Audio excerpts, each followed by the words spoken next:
Welcome back, everyone, to Red Spotlight Entertainment. This is Alexis, and I'm joined by my very good friends, David Francisco and Peter Martinez, here for the show that brings you everything coming out of the world of movies and more.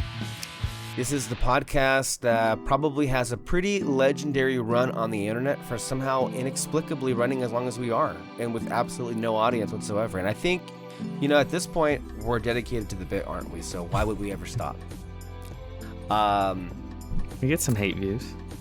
I think that's worth it, don't you? Yeah. You know, I would say that. If we're pissing some people off, I would say that's actually something. It's not nothing.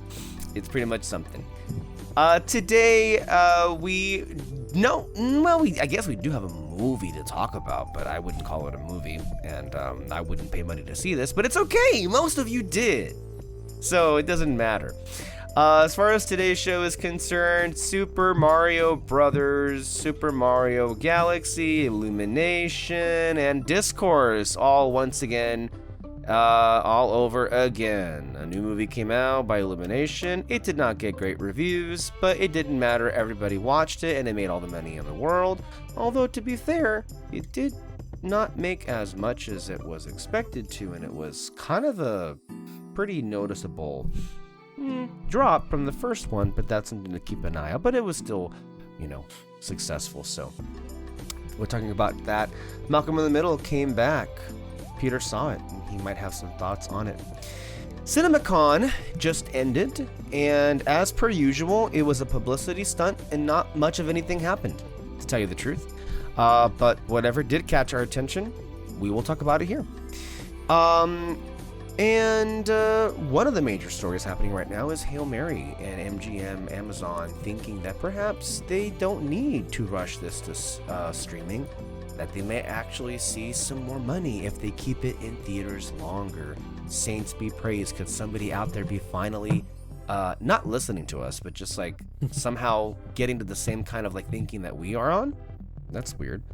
And then obviously Disney layoffs and a huge story where a big movie was leaked, and one that happens to belong to a property that not only is near and dear to all of our hearts, but it's also something that all of us really dedicated a lot of our time to. About 6 years ago, during the middle of the COVID pandemic, we really embarked on a journey of rediscovery with Avatar: The Last Airbender and The Legend of Korra. We did a lot of shows dedicating those. We had some really wonderful conversations. And at the time, it was like, wow, the world is all new again for Avatar, and unfortunately it seems that we've come right back to where we were with everything is fine, although it's not, because it's all burning down. But then again, that is every show that we ever do. That is going to be today's show on Red Spotlight number 534. Peter, let's begin with a challenge today. And David, I'm going to extend that same challenge over to you. Does anyone want to do their best Kyle Lara impression and see if we can come up with a good enough title for this podcast? Because he's what really impression? Like Kyle Lara creating a title for, he's really been the one that hasn't titled most of our episodes for the entire show. He has a really unique way of titling episodes, and I wonder if anyone here has some thoughts about how to emulate that. I've tried my best and have failed miserably for years now, so I'm a big-time loser when it comes to that department. I don't know if you guys would like to share your thoughts, considering the topics that I just listed off, by the way, in case anyone wants to ask again, like as if they were a third grader. Teacher, can you repeat the same directions you just said just now? Let's put a pen. Let's put a pen right there. Okay. I just to point it out. Okay. Unreasonably hostile. For no reason. For no reason. No, I believe that there's plenty of reason to be hostile, and I think the people who are aware of what's happening at the moment would know why there would be any hostility. So,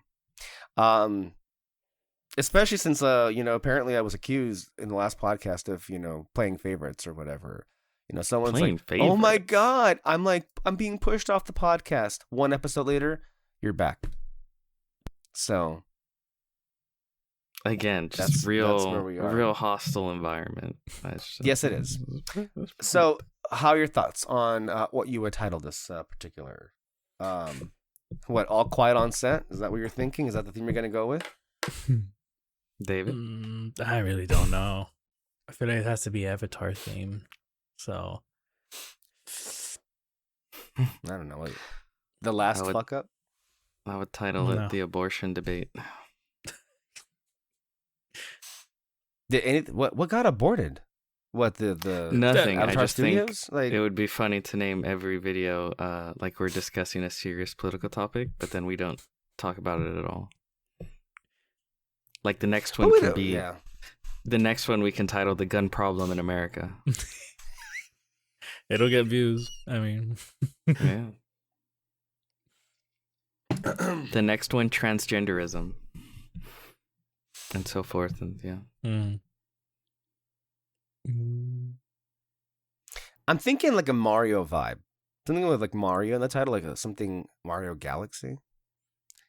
I'm also thinking of like The Last Airbender, like the last something related to Avatar. I don't know. I feel like you guys have used the last a lot in titles. We have. yeah, we have. But I mean, it's good. Last Jedi. I mean, kind of a lot of great movies have great titles like that. So great stories. I mean, what can you do about that? I mean, I could always just ask Kyle to title it again, and I'm sure he'll come up with something that only he could. So yeah. I don't think I've ever read the titles on these. Unless they've been read to you, you mean? Yeah. Yeah. Against your will. I guess that's the kind of the point here, right? It's like you wouldn't go out of your way to look it up unless it was. I gave you a good title. Which one? Oh, the abortion one? Yeah. Okay.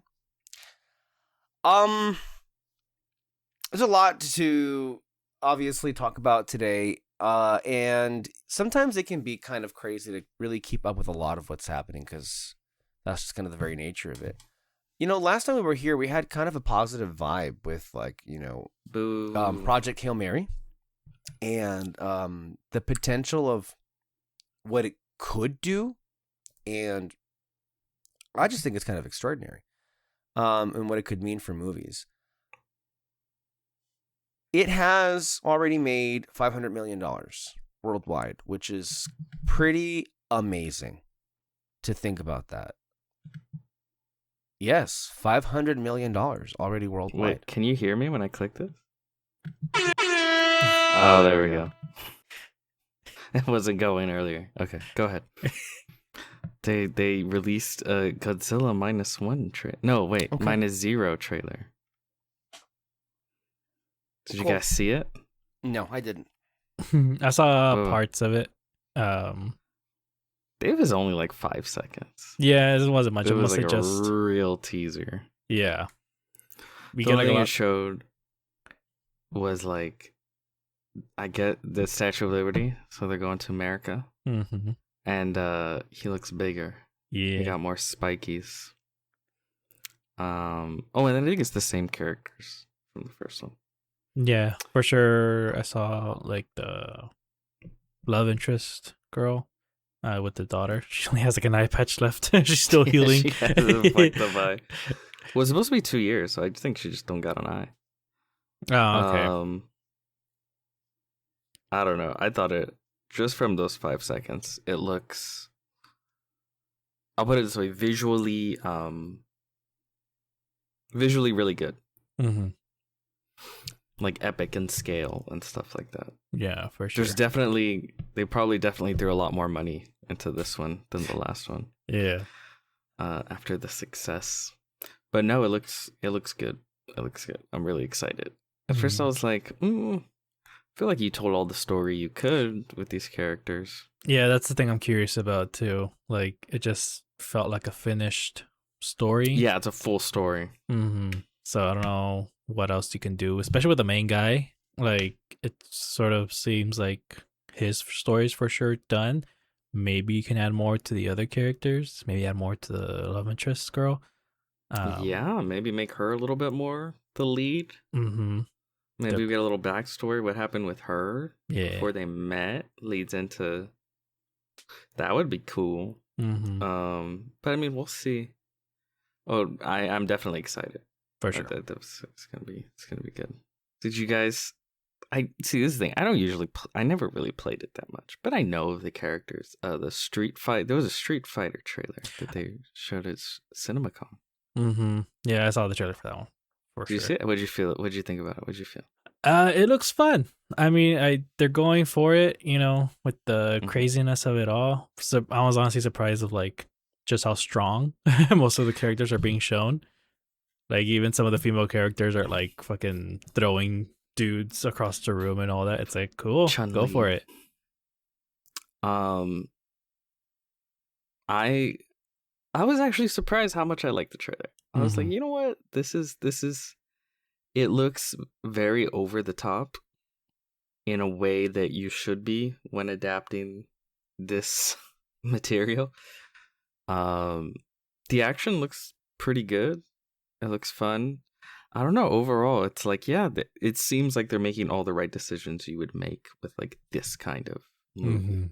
They didn't take it too seriously, but it's not just one big joke. Like there seems like they put a lot of attention into the action and the whole tournament of it all. The characters look like a lot of fun. I think the heart is gonna be like Ryu. The Hadouken of it all. I don't know. It looks. I went from like it's probably gonna be dog shit to being like, I would watch that. I don't know. It looks like it might be pretty good. It is funny that there's a Street Fighter and a Mortal Kombat movie coming out. Yeah, that's good. I almost wish. See, that was the opportunity right there for. That's the real Barbenheimer. That's for sure. A missed opportunity. I don't know what you would have called it. Street Combat. I don't know, but Player 2. I don't know. You'd have to come up. We've already established we're bad at coming up with names. Yeah, for sure. But no, that seems like it would be a hell of a double feature, especially if they're good. Which we'll get to Super Mario, which is rarely, if ever, true. Yeah. But it would be nice, right? Yeah, it would be. Honestly, I was pretty excited by the casting. Like, I don't. Most of them are like whatever. I mean, I guess actually, I'm not that big of a Street Fighter fan. I never really played it. Yeah. But me too. Just from the cast enough. Yeah, you know it enough, but from the casting alone, you're kind of like, okay, I get the vibes that you're going with from this. Unlike with like Mortal Kombat, where just from the casting alone, you can tell, okay, they're kind of going for a more serious tone. At least for the first one, they were going for a bit more serious tone. With the second one getting, I can't remember his name. He's the one from The Boys. Carl Urban. Yeah, Carl Urban. Him, you can already tell it's like cool. You got someone who like is kind of fitting the best vibes for this. And I like what they're going to do with his character. Seems like a very simple story. Seems like it could be a simple story too with Street Fighter also, but like because of what they're going for with the fighting and even just some of the cinematography, like there's a lot of color using with the lights and all that, like showing street fights. Actual street fighting. Actual street fighting, yeah. Well, that was the thing where the first Mortal Kombat movie messed up because they didn't even get to the fucking Mortal Kombat. They didn't get to the tournament. Yeah, the whole movie is like a lead-in to the tournament. I mean, personally, I wouldn't have minded that. Like, I think it's, I think it would have been cool to like lead up for the third movie, and for the actual Mortal Kombat game to start, and then that's when you start seeing people die, and it's like, oh, okay, now we're getting serious and all that. Like that could have been the potential, but I think it was. That's probably what they were going for, but for me, it's like that just kind of reeks of not giving it your all and just hoping for sequels to do things, right? And it's like I'd rather people just throw it all at the wall, and then if it's good enough, then we can think about a sequel. Just do it. Just do another tournament. Yeah. Just make up some mumbo jumbo. The eyes of the holy universe have deemed that we need a second Mortal Kombat, and okay. That's it. Who gives a fuck? Yeah. And then there you got the sequel, right? Like just do a new tournament every fucking movie. and then you just kill characters. There's so many fucking characters. That's the good thing about these fighting games. They have 50 fucking characters. They've been going on since the 80s. Every new game introduces at least a number of new characters. You can kill some off, and it's fine. It's not like superheroes where that's like an issue. Mm-hmm. They're meant to be killed off. It's Mortal Kombat. we need to see some people die. But no, I don't know. It looks fun. Yeah, for sure. It looks fun. What about Spaceballs? Oh, that's right.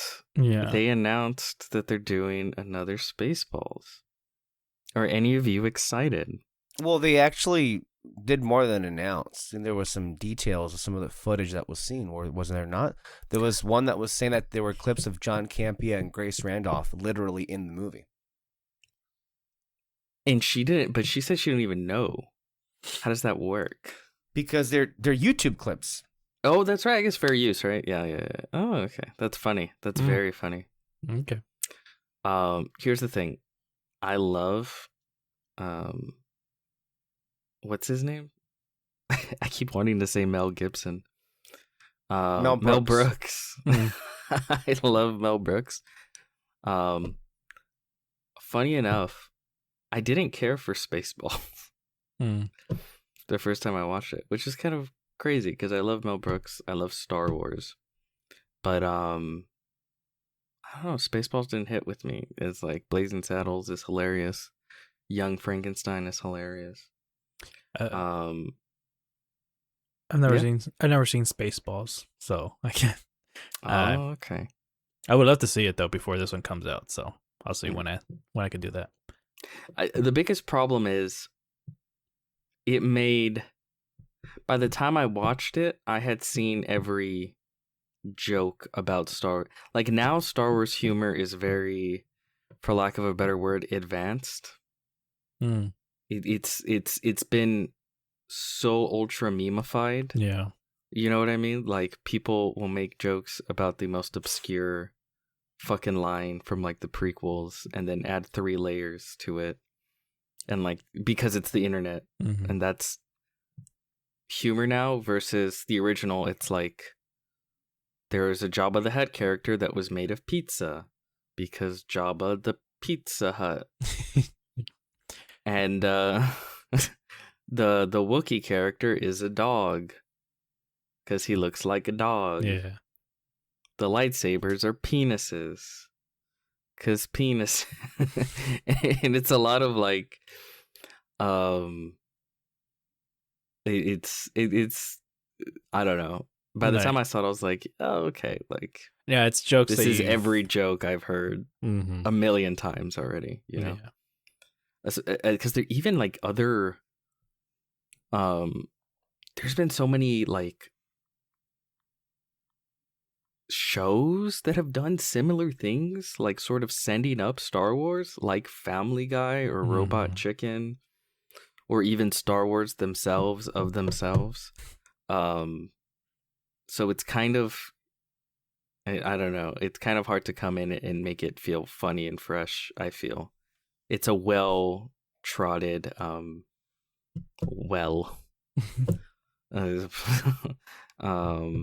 but we'll see. Yeah, maybe it's funny. I think Josh Gad wrote it, right? I don't know. He's produced it. He's part of it somehow. Yeah. But yeah, that'll be interesting. Someone on the topic of comedy. This week, I believe there was a teaser, small little teaser to a full trailer that at some point will be dropping. Somewhere in the background, they made a 4th Meet the Parents movie. No, the trailer returning Robert. Was the whole thing? Okay. Yeah, I guess I saw. I guess I didn't watch the whole thing because I guess trailers never come my way. Although that one they did. I saw a snippet of it. And it returns De Niro, Stiller, and it has Ariana Grande. I believe the movie is called Fokker in Law. Well, since you watched the trailer, Peter, I guess you can go ahead and give your thoughts here in a second. And also how you feel about this particular franchise. the first two, and particularly the first one, I think are very funny. I think Meet the Parents is a very funny movie. Meet the Fockers, it's a little starts to, you know, jump the shark a little, but it's still pretty funny. After that, and Ben Stiller agrees with me. I saw that tweet. Yeah. Dang. Yeah. No, yeah, the third movie wasn't very good at all. I saw a lot of comments of like, "What? There was a third movie?" Oh yeah, I guess remember forgot about it like completely. I don't even remember I watched the whole thing, but it felt like pointless. Like there wasn't much of even a story. Like what's the conflict even? Like it was There weird. wasn't one. Yeah. This one I actually do think it has a good premise for like a conflict. And it was like, you know, I was intrigued. I was like, oh, okay, I didn't think it was going this right because I saw Ariana Grande was in it, and I kind of rolled my eyes. I was like, all right, okay, whatever. I pulled an Alexis Moreno and just started hating her immediately. But because I don't know why I assumed it would be like his daughter, and and like she was getting married to some guy, and like I don't know, just awkward stuff. But she is the in-law. She's dating his son, and he's portrayed as like this overbearing, like, what do you call it? Helicopter parent to his son.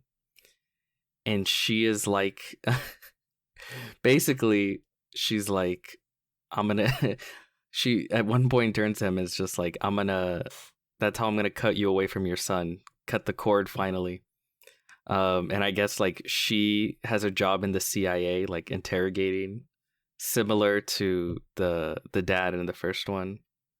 So it's more about like, she somewhat has like that sternness of like the Robert De Niro in the first movie, but she's the one coming into the family, and he's like, he doesn't like her and he doesn't trust her. She's like, she's gonna ruin my son, and it's like that rivalry between them. I wonder if then Ariana Grande might get along with De Niro's character. Then That's exactly what happens. They did in the trailer. Yeah. He's like that's what makes it so funny. Like everyone like overwhelmingly approves of her, and he's the only one that's like, I don't trust her. Like she's gonna do something to my son. And it's just a funny dynamic. The part part I was that like, you know what, this could work. Yeah. The part that I did watch. The part that I did watch, I believe, I don't know what, he was choking on something, and then she like Heimlicked. Oh, and yeah. then it kind of Ben Stiller spat it out, and then it went into De Niro's, and I'm like, that was funny. Yeah. And I'm hoping that's what the movie is gonna be. And you're right though, Peter, because I think it would help a lot that this actually seems to have a story. Because like, I remember watching Little Fockers at the time, because I liked the first one a lot, and I remember watching the second one. Those were funny movies. The third one, I for the life of me can't even recall what happens. But I don't know if there's anything even there. There's just like a series of gags. Like there's no the thing that makes especially the first movie work, and I think all of these movies that they do should make it work, is that they're very relatable life events, right? So the first one, Meet the Parents, where it's like, what's this funny situation where like all the worst things that can happen when he goes to meet the parents of, you know, this girl he's with. And even the second one, when it's like all the stresses and all the worst things that can happen when they're combining families and the way two different families sort of intertwine. And then the third one, I don't even know what the fuck the third one was about. They had kids, and I don't know. And then again, so this one I think is also, it works again. It goes back to that dynamic of like, he feels like someone isn't good for his kid, and he's trying to deal with that and stuff, and that rivalry between them, which is, you know, very similar to the first movie, but it's the dynamic is different enough that it's funny in like different ways. Yeah, basically. Any more trailers or interesting news bits that either were related to CinemaCon or not? Because there are a couple of things that are related to it that we could talk about. What movies did they talk about at CinemaCon? Well, it depends on what your interest is in. One of the ones that had an interesting bit, but Oh, yeah, go ahead. I thought of one. Yeah, go ahead. Oh wait, no, go ahead. You were gonna say something. No, it's fine. You go. No, I'm gonna wait for you to go. So, David, what did you think? What did you get out of CinemaCon? I didn't really pay attention much of what was going on. I mean, I know hardly there was ever a do much. He was Avengers stuff, busy but burning down a don't. warehouse. Oh my god.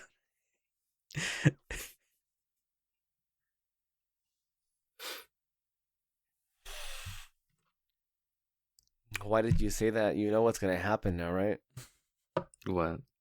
You just implicated yourself. Implicated myself. I'm the one ratting him out. We're affiliated with him. Who do you think they're gonna come looking for? FBI, if you're listening, he's a non-legal citizen. Oh my god. Was recently out of the country. Just came back with high explosives, and three warehouses are now gone. So He's just put it lying. together. He's lying. Anyway, yeah, I didn't pay attention much what was going on. I just know there was an Avengers stuff, but I didn't really care for it. Yeah, who cares? Who gives a fuck? Yeah. It's so hard for me to get any level of excitement for that film, Mhm. which is crazy because I love the X-Men. Like even Spider-Man, I was like, hey, this looks pretty. They're trying, but everything I see with Avengers, it's just like, oh my god, like I blow my mean, maybe fucking because it brains out. reeks. Maybe because it reeks of desperation. Yeah. Well, I Yeah. mean, if we're gonna go ahead and go over to Disney now, there's a couple of Wait, things. wait. There's one other film. There was no trailer, but they talked about it and they showed footage. And it's Zach Krieger's new Resident Evil movie. I am a massive fan of Resident Evil, and they showed a bunch of footage. I think they've screened the movie, I think at least once internally. And it's described as like a horror Mad Max, in which it's just one character going from A to B and just insane shit happening to him along the way. Very positive word of mouth so far. So yeah, I'm just excited about that. If that's the Very plot, then that's probably the best way to go about it. Because every other one is just like this. No, yeah, they've sucked. Yeah, it's a complicated plot of some company taking over the world or something. I don't know. I can't remember. Yeah. I've never seen them before, but like the plot itself just seemed a little bit more complicated when what you just described seems like Mhm. the perfect version of it. Yeah, no, it's just one dude on the night that Raccoon City falls apart Mm-hmm. and just running into one horror show after another on his way trying to escape. That just sounds like a shit ton of fun to me. So I'm excited for that one. Because Zach Krieger also makes great fucking movies. So, all right, that's all I was gonna say. Okay, go ahead. Disney usually has a pretty bad presentation, as far as I'm concerned. But again, I'm not who most people are, obviously. But this, I mean, it almost just feels like a complete waste of time because what was it? This is what they were promoting: The Mandalorian and Grogu, Mm-hmm. Moana, Mm-hmm. Toy Story 5, Mm. Avengers Doomsday, Yeah, The Devil Wears amazing. Prada 2. That's funny. Do we feel anything for any of these? Ah, you forgot one. Hex. Oh yeah, the what was it? Owl House, copy. Well, the only reason I bring it up is because I saw an image of it and everyone was clowning on it because they showed the two main characters and it it's the same looking fucking characters of movies they've been making since Frozen. It literally looks like dark-haired Elsa and Anna. It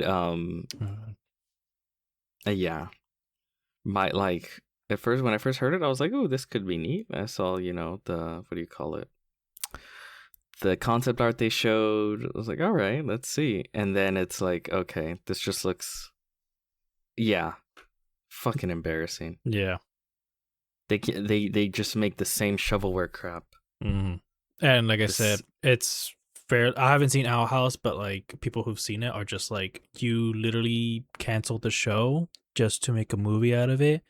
And the reason why you're doing this is because there's like LGBTQ stuff in Owl House that they just don't want to. That I guarantee you ain't gonna be in this fucking movie. No, it's not gonna be in that movie. And the person who made Owl House got greenlit for a show, Knights of Guinevere. Go watch that instead.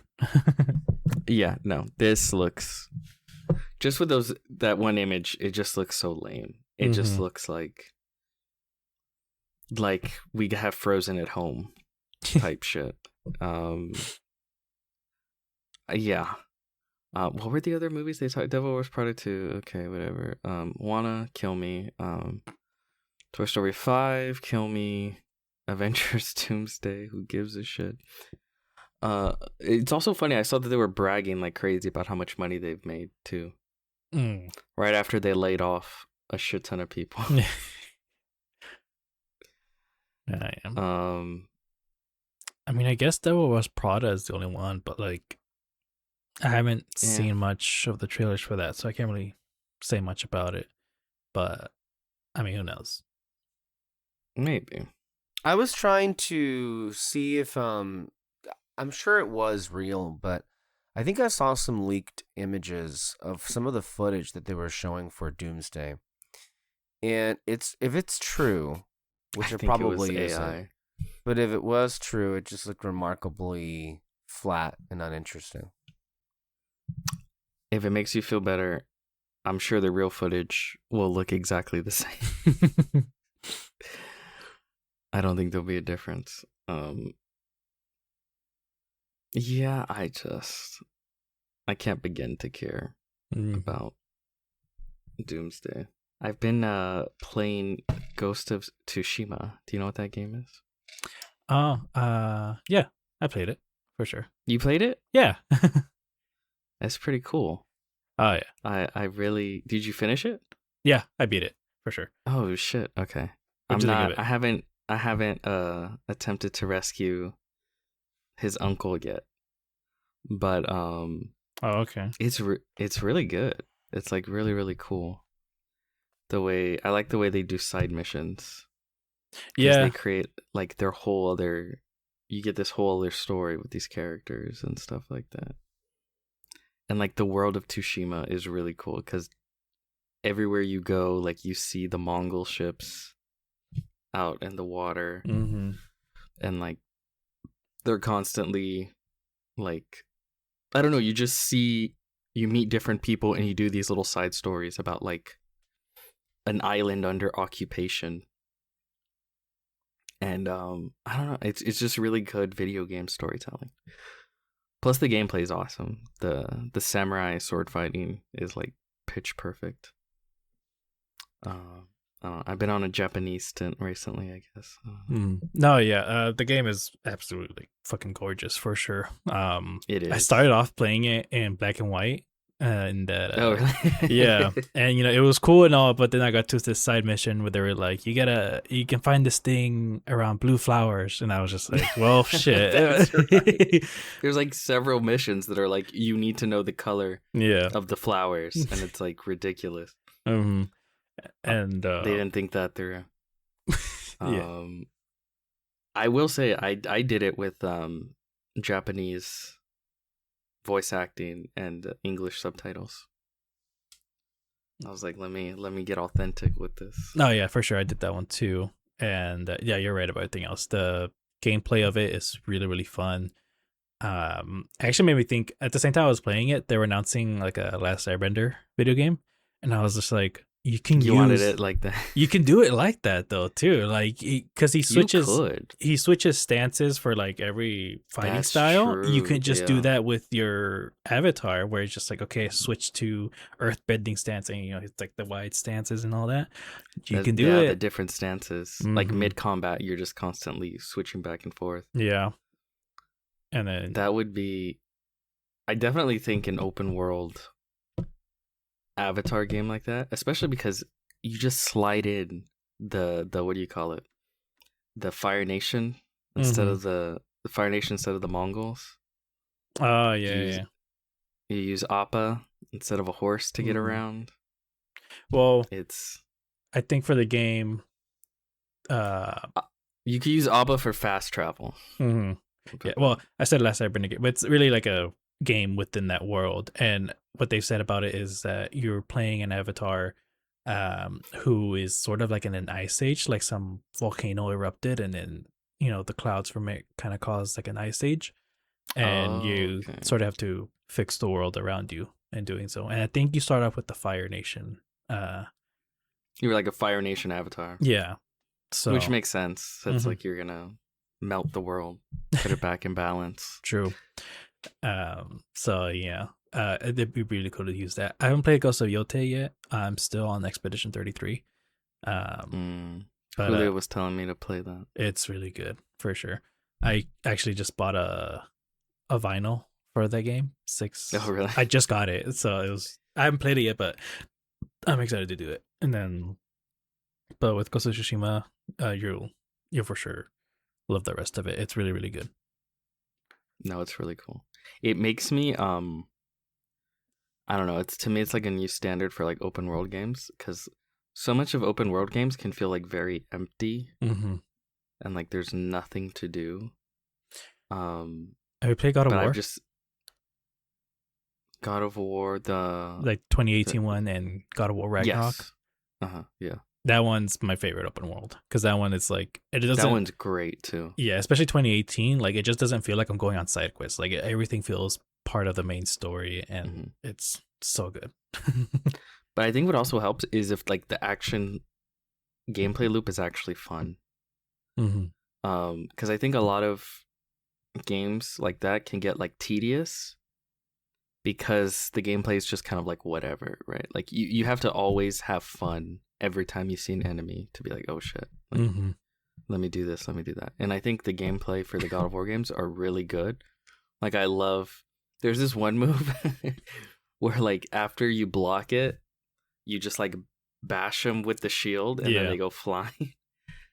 Every time it's the most satisfying thing For in sure. the goddamn world. No, It's like but every time it just feels so good to throw the axe, and then bring it back and just it like the gameplay loop feels really good, and it's the same with the Ghost of Tsushima. Like it feels good to just like freaking get a couple of arrows, snipe them, run up close, hit a smoke bomb, do a chain secret takedown. It's like if Assassin's Creed was good. Yeah. Oh, for sure. Oh man. Hey, yeah. I like Assassin's Creed. My Black Flag is my favorite one, but like I know what you mean.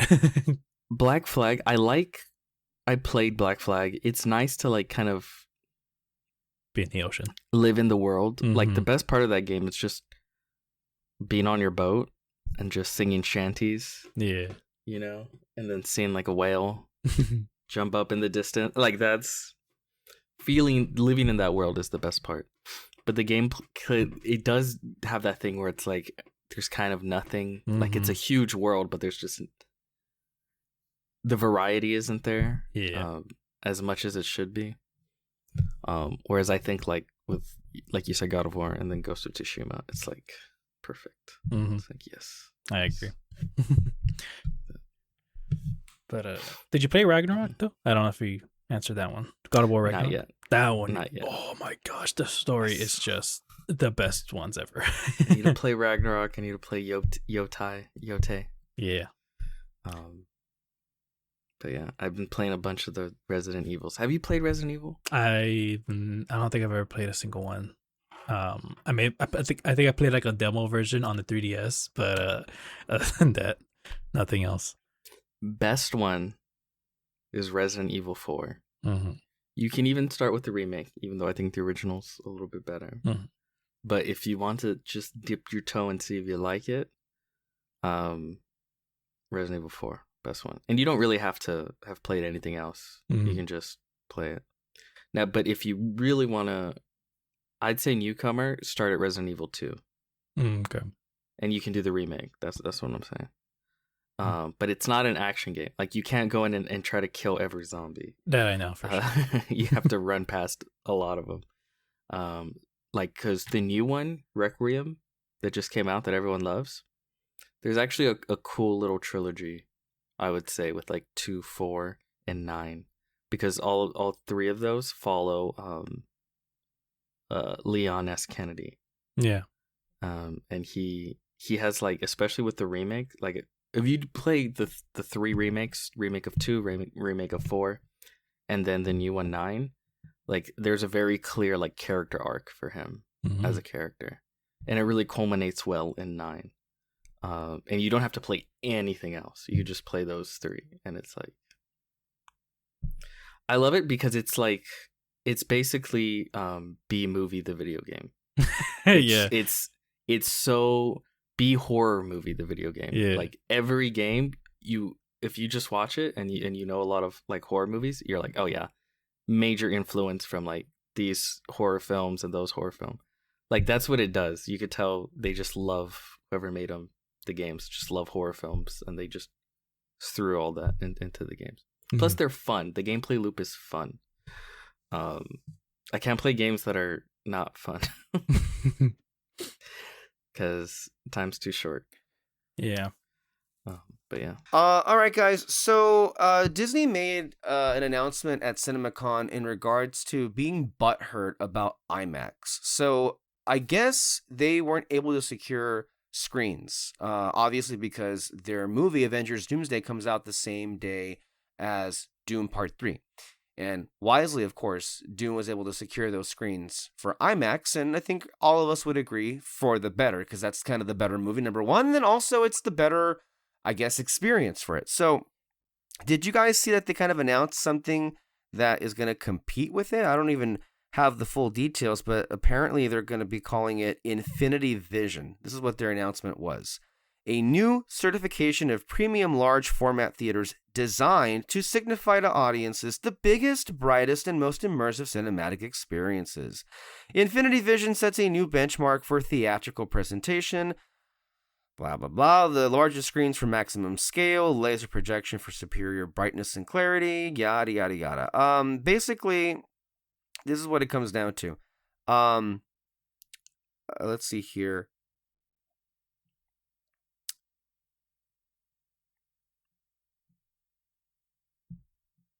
Yeah, what is this? Is this anything that's actually going to amount to anything? Did you hear about this at all? Yeah, I heard about it. And it's just basically their own IMAX version or whatever the fuck. And I mean, I don't think it's just gonna it's not gonna mean much if they're still gonna be putting out their movies for like less than a month. And uh so there's that. Well, they're not actually building anything. I'm reading here, they slapped a certification brand on 75 domestic and 300 global premium screens that already exist. AMC Dolby Auditoriums, Regal, Cinemark, same screens and new stickers. So Let's see here. Yeah, no, this is, I mean,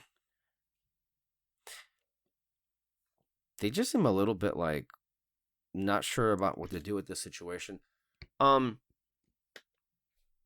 yeah, If they're not going to build anything new, what's the point of this announcement? It's just one more thing that Disney does, right? They just are so empty with everything they do.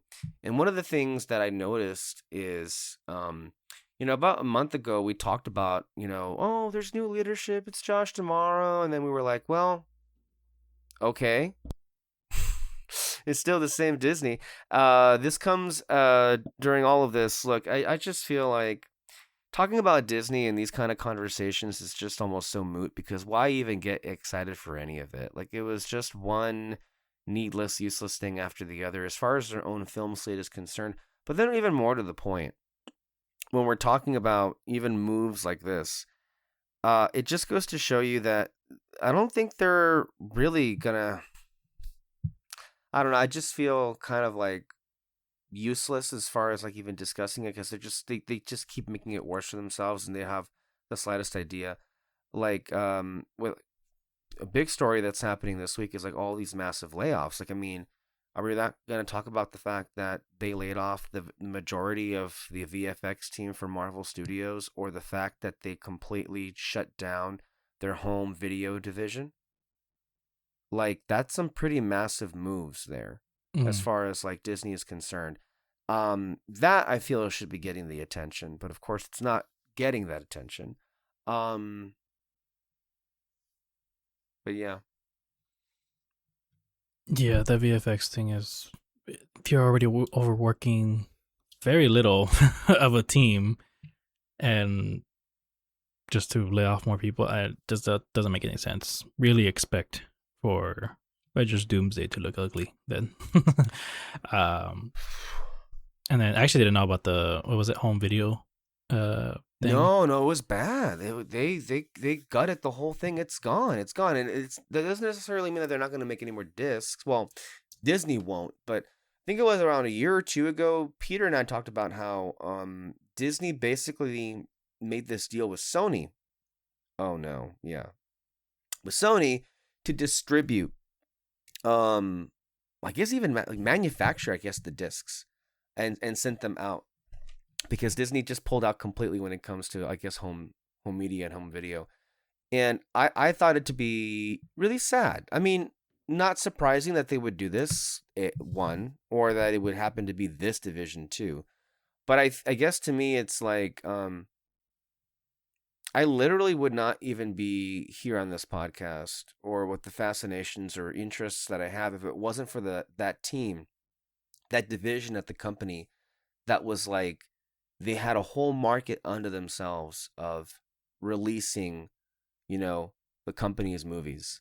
And I know that we talk about this all the time, but when we were coming of age, when we had those DVDs, how much effort they would just put into not just the bonus features, but the games you would play, and then even the trailers that they would make specifically for the discs. It is a huge part of the Disney that we knew very well. And the idea that it just is gone is obviously just one more, well, what you gonna do? But it's also just very sad that this happened in the first place. So, I mean, that's I guess if you're on Wall Street, they would call it a baller move. Oh yeah, swing your big dick around, Josh Tomorrow. You begin your new tenure at the company by slashing and gutting away at people who help make the company what it is today. It's genuinely very depressing. Talking about these people. But the one thing that I am interested in, and we've been talking about, has been this new Steven Spielberg movie that has, I've noticed anyway, a lot of people are more interested in this movie than they have been in a movie like his in a long time. And it may very well be that because clearly Steven cares a lot about this because he's really doing the promoting. And I don't know where they got the money from or if Universal's actually backing it up, but they are wanting to make this like their second big hit of the summer behind the Nolan movie, which is, what was it, The Odyssey? Mm-hmm. And all that we've been knowing about this movie is the aliens. Apparently, while he was at CinemaCon, he made mention of the fact that none of what is happening in the third act is in any of the trailers, which is I found kind of interesting because that's just something that we're used to,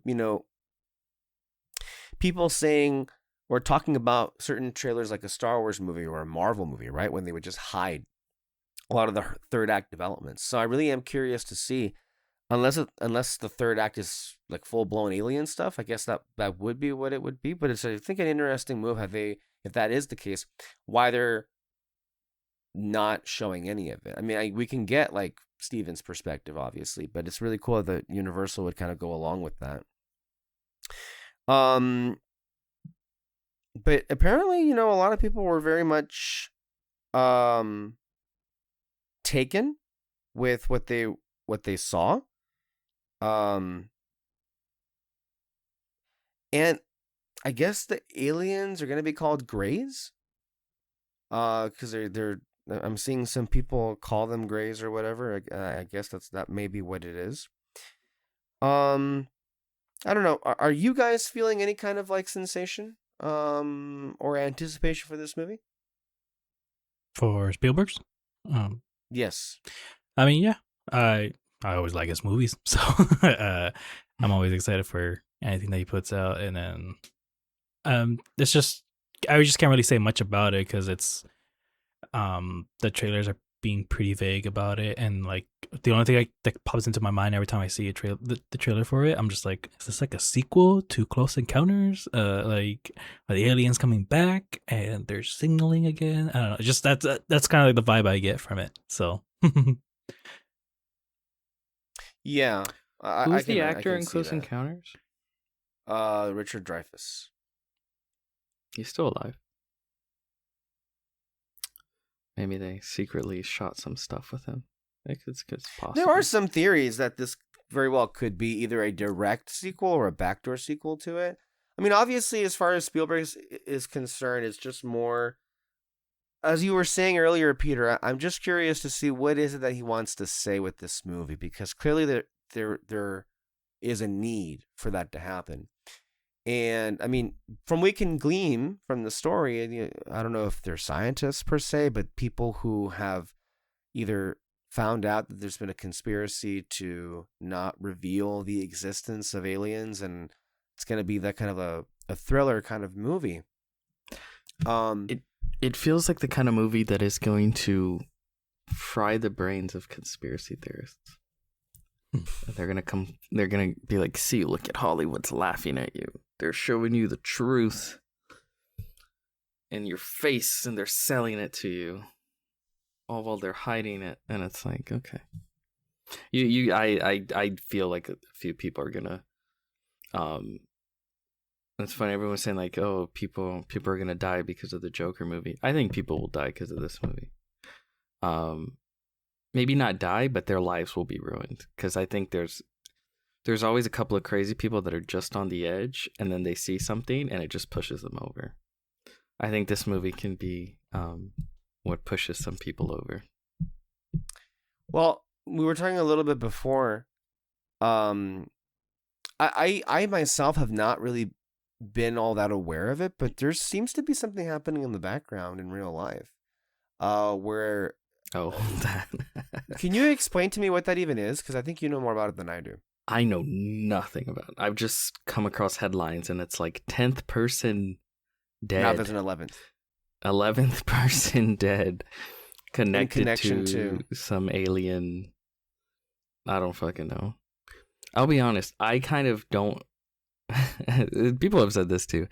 At this point, I kind of feel like aliens probably aren't. Well, not that they aren't real. We don't got evidence for them, because that's kind of the trump card that people pull out whenever they want to obfuscate from like their other failings and what do you call it?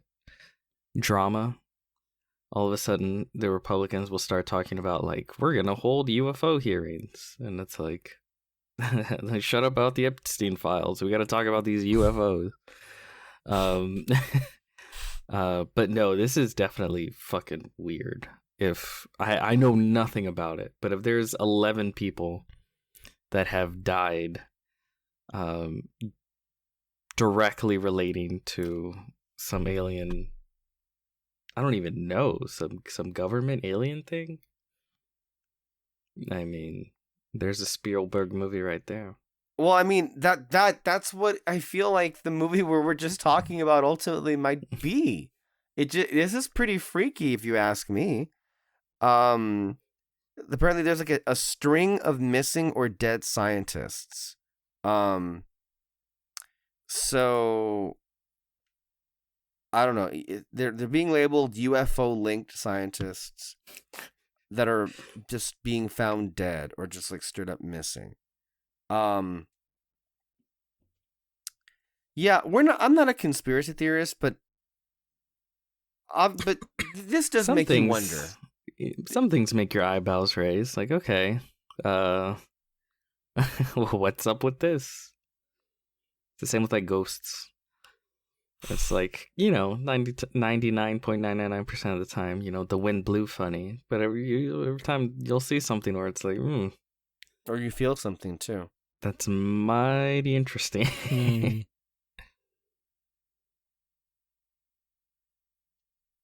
Yeah. So ultimately, we'll see what happens. I'm really curious to see if they're able to pull off this. People getting interested. People have not wanted to see a Spielberg movie in a long time, and I mean like box office receipts. Right, like the last hit that Spielberg had was Ready Player One.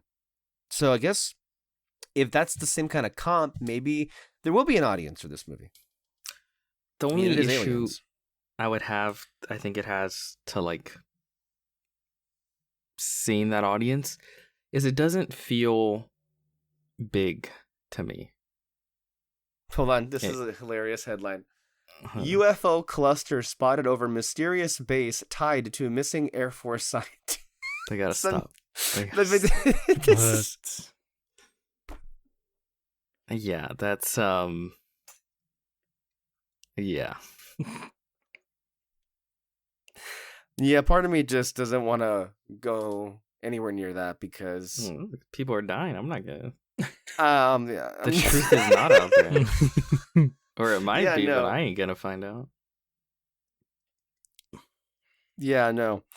Yeah. It's curious. I wonder though. This doesn't strike me as like an action-heavy movie, like It War of seems the like a Worlds was. thriller at best. Yeah, Mhm. yeah. Which I mean, I would prefer that, but I can already see the Grace Randolphs of the worlds. Like, not enough action doesn't justify the theatrical experience. You know how that works. Yeah, I don't think it needs not like straight up action, but maybe more set pieces. Trying to think, because even something like E.T., there's some pretty great set pieces. Well, I mean, it is Mhm. Spielberg, right? I mean, I'm sure there will be a few, and I think Mhm. it's interesting that they're not showing us stuff from the third act, whatever that means. I'll say this feels more Minority Report than Yeah, E.T. or even Close Encounters. Mhm. feels more Um, Minority Report than that fake knockoff that they released earlier this year called Mercy with Chris Pratt and oh, Rebecca that Ferguson. one. That was Where literally just AI was good. They solved the case. yeah, no. Um, yeah. It'll be curious to see how this is. Obviously, I'm trying to keep like I think my expectations are pretty much. I'm trying to keep them like tempered. I'm not trying to like be, blown away here or anything. But I'm just more so curious what the statement is going to be because he seems very animated and driven by this, which is good. You want an artist to be that way about a project that they make. Um, so yeah, one more funny thing that happened at CinemaCon here. Apparently one of the Sony chiefs, gosh, I forget his name. But he's I think he's one of the Spider-Man producers. Yeah, Tom Rothman. He went up on there and he urged theater owners to stop having 30 minutes of trailers and commercials before movies start, to apparently silence in the audience. Well, you know why? Because the audience is the exhibitors. Is the theater, yeah. I understand why they feel that way, because to the studio, I mean, they don't see the money from the ads in the theater. Less ads means they get to play their movie more, which is money in their pocket. But they're also right. The ads are fucking ridiculous. Mhm. I do think at this point ads actively detract people from wanting to go see the movie. Wanting to go to the movies. Because they have to We've been there, right? schedule it. Yeah. We've been there where it's gotten in our way, and it's like Because sometimes you can feel it in the audience where it's like, fuck, like, is it going Yeah. to start at any point? This is a 2.5 hour movie. I've been sitting here. I got here early, 10 minutes early. It's fucking, 30 minutes now? And the movie hasn't even started? Like, it's too much. Yep. It's too much. And it would be one thing if it were trailers, and even if it were just trailers, that would Oh, it's not be the okay. ads. But it's the ads are the ones that really do kill you. It's like, did I really just come here to see an Allstate commercial? But also, like- why am I seeing such a long fucking ad for this movie theater? I'm already here. You already got my money. Like, Well, it's curious. Like, I would think AMC is the worst culprit of this, right? Is that who you had in mind, or Cinemark? oh, they're fucking terrible, AMC. They have that Nicole Kidman one, but then they also have that other one that just goes on, and then they just show both of them. AMC might be the worst when it comes to ads. Yeah. It's bad. Mhm. Trailers, whatever. But the ads, 1 or 2. I remember when I was like 1, and that's it. And play them in the, what do you call it? The before show. I'm Yeah. fine with Yeah. that. Show all the ads in the before show. But once, if it says the movie starts at 7:10, play the fucking trailers and then get to the movie. See, 10 I think it minutes of used to trailers. be like when it was. Oh my gosh! I think it just used to be 20. Even if it wasn't 20, it felt like 20 minutes. Whatever the runtime it was originally or before, like just say the early 2010s.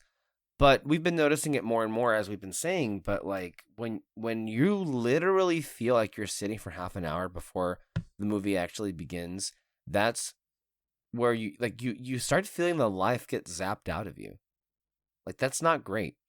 I don't know. I wonder if that's gonna change. But I do remember when I went to go see, what was it? I went to go see Doctor Strange. This was like basically 10 years ago. But back when it was a thing, there was an ArcLight theater, and the ArcLight had this rule where they would only play 3 trailers, and that was it. Not even any commercials, just trailers for upcoming movies, and the movie would start. Mhm. I'd say if a movie theater started advertising themselves as like fucking less ads, trailers were only 10 minutes. I'd probably go out of my way to go to that that movie theater. Cause that shit's annoying. Mhm. Yeah, I also do feel what I'm annoyed though more. This is a bigger issue. Is I just feel like the studios and the exhibitors just needlessly make it hard on themselves. I feel like if they actually work together on a lot of things, they would both be better, serviced than what currently it is. Like the studios are like, do this, theaters, and the theaters are like, do this, studios, but no one actually wants to meet like inwards and like move on any of these things. That's why it always just feels like they're all doing their own thing. Like, recall, like, I don't know what show it was exactly, but we had a discussion recently, I want to say, about like what are some ways that movie theaters can adapt that are still like in the same like identity of what they are, but can like find extra ways to make some money. And obviously one of the ways that the easiest they can do is expand, put a full kitchen. That helps a lot. But one of the ideas we had is, well, why not just put movie theaters in large, massive airports? That's a big deal. But then also, one cool idea was like, what if movie theaters, since nobody else wants to apparently, why don't they sell physical media? Hell that's yeah. I'd that's buy it. something. Yeah. That would be really cool if like they had like spaces to, even if it was just like a small, I don't know, a few shelves here or there. That's merch. I mean, right now, obviously, the big thing right now because of influencers is the popcorn buckets. And yes, those make Yeah. money because they're so outrageously expensive. And those are cool. But there's more ways that they can bring in some more money. And I think the studios can help, but they just choose not to. Mhm. I thought about getting the Frankenstein skull yeah. popcorn bucket. Yeah. It was like $80 fucking dollars. $80 for a popcorn bucket. By the way, that's astronomical in terms of even just the market of popcorn buckets. Because I want to say even 2 years ago, like, okay, $45-$50 would be just a general range. Now it's just like ballooned $80. Fucking insane. 80. And also, I mean, not to leave out some distributors of physical media. Some of them are for sure taking advantage. I mean, remember it was a few years ago we were like when Best Buy would still have them, but they were so stubborn in that Roland Emmerich's Godzilla movie was persistently at $47, and at that point that was just so unheard of. And now we're at a place where that's kind of the norm. You know, it used to be what, $35. That to me is my line for like a standard like 4K Blu-ray. But when they're not making those available as much, but if you want the 4K Blu-ray, now you have to divvy up the $47. And even like other look, I don't want to sound like I'm complaining, because I am grateful that there are as many people and companies who are making physical media. Like, I'm very happy to hear that Neon is now looking into doing what A24 is doing with their own library. I don't know if we discussed it, but like the Park Chan-wook movie, No Other Choice, Neon's going to release a special like 4K Blu-ray, and it has an amazing cover, has all these kind of like bonus features. And it may very well have to do with the fact that it is Park Chan-wook, but they're charging like, I want to say the first like batch were already sold out because it was a pre-order. $75. It's one movie, guys. $75. That's an insane amount of money. Yeah. And you know, not to be outdone, and let me just give me a sec while I show this to you, but this right here, this 4K Blu-ray of Marty Supreme, if you wanted to get it off of the A24 website, I think that they were going for like legit $50. I didn't pay $50 for this. I paid the $35 because it was at Walmart. But if you wanted it early, if you wanted to order it off online, $50. Yeah. Insane. I mean, look, again, I don't want to sound like I'm complaining, but you know what?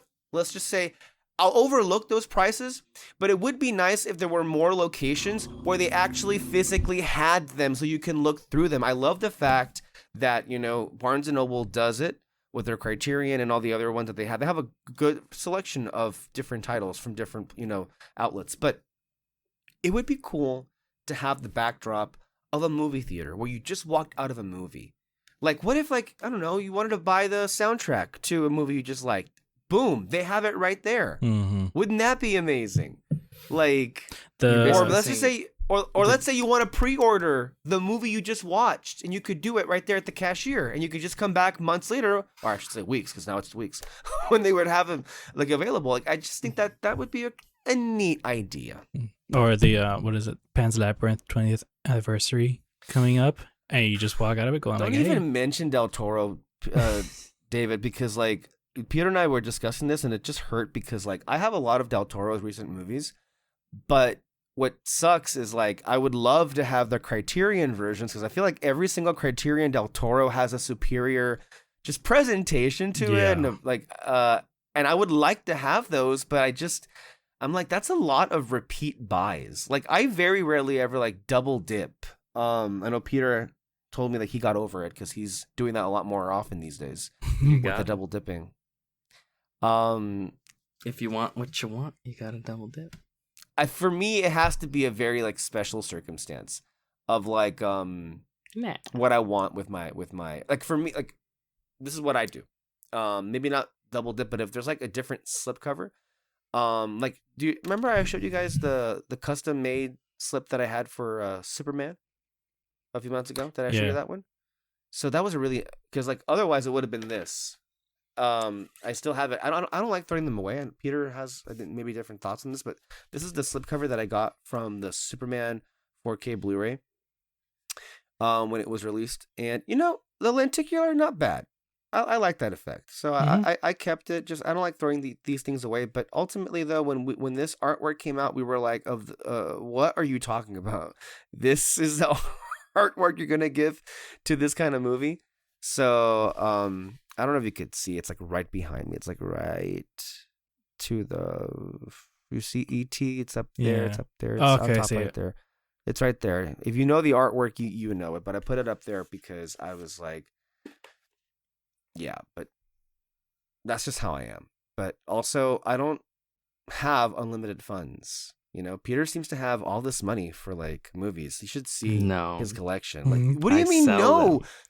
I sell You them. you have so many more movies than I do, which people would know if you care to display them at all. But They're on display. uh, they're not on display for people to see. Is the point?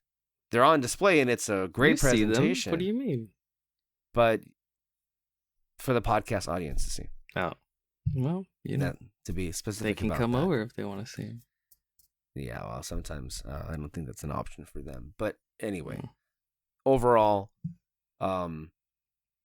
I don't know. I don't have as much money, obviously, as Peter, so I can't buy as much. But You just sell them. Oh my god.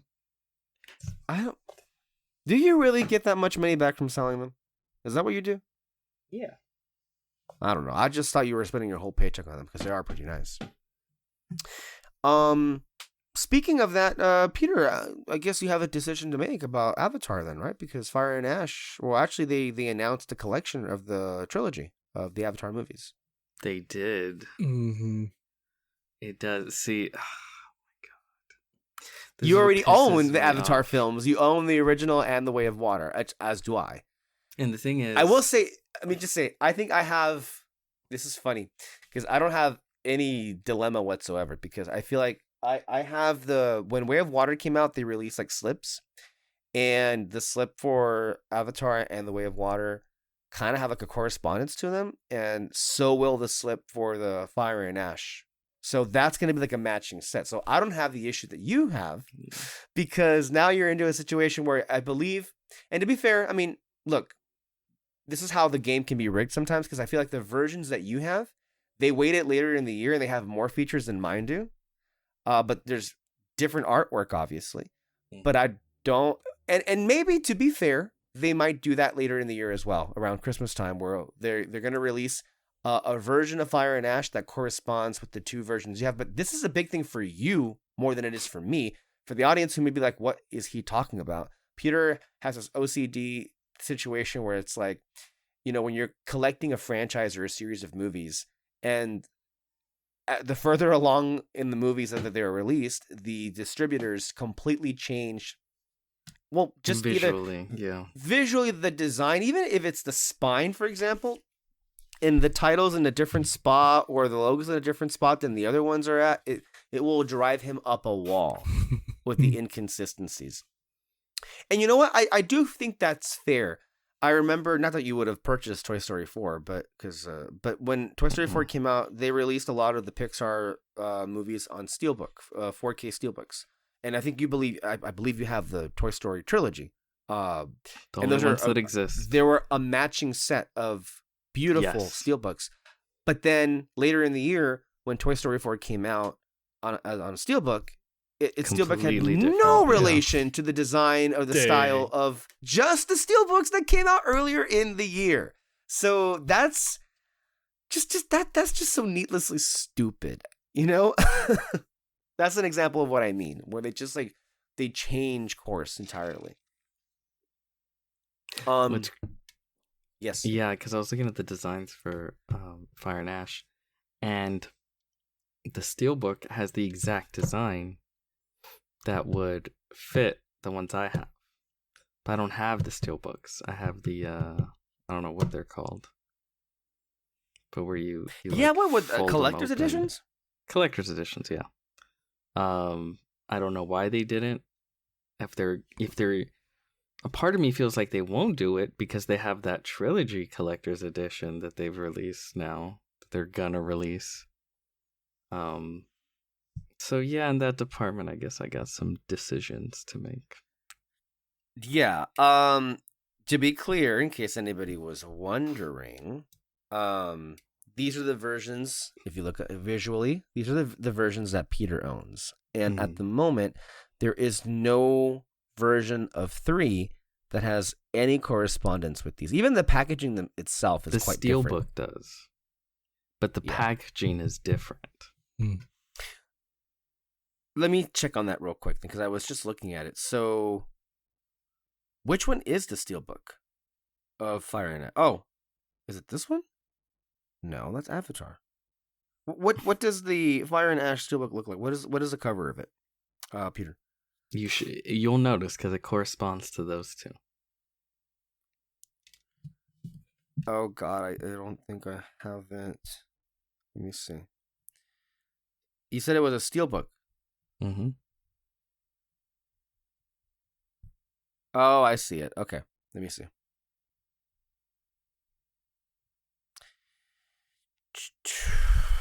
God damn it. I already found it. No, I have it. It's just that the quality of the images are not great. So it's okay. It does correspond very nicely. This is Varang. But the problem is it's a Steelbook, and the packaging of the other ones are not Steelbooks. Yeah. Why the switch up? So it's useless. Why this? So yeah, they fucked you over real good then, because that's not gonna fit at all. But I guess the one that fits with the ones that I have, would also be Varang on the cover, which that's just Impact, right? With Varang, I think it would be. This is the one that I would fit the ones that I have, the same style, which is slip and is 4K. Yeah. So I guess they're catering to me. Yeah. Which with they how this shouldn't. looks like. Yeah. Well, because you spend more shouldn't money. And they're also releasing a 3D Blu-ray version. They shouldn't of it, cater so. to the brokies. No, they shouldn't. Wow, look at you. That was such an elitist take. Show I don't know the whether to special be- the special trilogy edition. I'm gonna pull that up just now. And this is my other thing too. I really don't care as much for collections. I like to have the movies individually, especially, but that's just me, you know. I always get the collections. Yeah, I have you both of you love the collections. I don't care for them as much, but that's just me. Because Here's what it's it too looks like. hard to get them individually sometimes. Look at that. Isn't that beautiful? That's good. Like, I remember when they were releasing the Star Wars movies all on 4K together for the first time in 2019. Mm-hmm. That once upon a time would have been a thing I would have immediately purchased. But when it came out at that time, I legit had no desire to drop a single penny on that. It may have well been the fact that there was a bad Star Wars movie that just came out the week before, where it just was not in the mood to entertain it. But I mean, it's Are a you nice talking when it had collection. all 9 movies? Yeah. Oh, I would never own that one. Yeah. I to me, the second that a collection has more movies that I dislike than like, I'm cutting it off. You know, like no. Nah. So I do love collections when it makes sense, right? Like the Lord of the Rings, you have to. Yeah. You know? Which is what David did earlier this year. That's right. We were there. That was He put down a mortgage for those steel books. I got that one. I got Indiana Jones. That one does come with Crystal Skull. I don't mind having it. I'll tolerate Crystal Skull, but not the new one. Yeah. Yeah. I get that one. And then I know I think I have like a Back to the Future trilogy. Spider-Man, Tobey Maguire's Spider-Man one. I have I only own the first Avatar movie, and that's like on some anniversary. And then I own 2 different ETs. One's the 40th and one's the 20th anniversary. Yeah. So I have a lot. Yeah. Okay. Well, great. Yeah. It's a tough spot to be in for sure. Mm-hmm. But I do believe that with Indiana Jones, that well, if you want, it would be a concern if you want the box set. But I want to say that recently they did release all the movies with these beautiful slipcovers. So if you, in that situation, you would just go after the ones that you would want. But you don't like Indiana Jones. Indiana Do Jones. you? It's like you don't like those movies. Not so like, what, would you really want to own them? No, I mean I already have that steelbook once, and I mainly just got that one because I was like the artwork looks great. I want to get it for it, but Don't. I mean, look. Who amongst us hasn't been there? And I love how this whole show just became another like part 2 of our collector's edition podcast, but we got to do it. But like, there are many times where like something that I don't care for, that I know I hate and despise, has a pretty amazing release or pretty amazing packaging or subcover, and it just kills me. I just don't care. Mm-hmm. I don't care about that. But you know what? Since we're here and Peter took a little break, fuck it. Let's just go ahead and do a show and tell. Why not? This is the Marty Supreme 4K, which, you know what? I like. And I think part of what they charge a little extra for this one, if you can tell, is a little bit of an embossment on these like letters right here. Mm-hmm.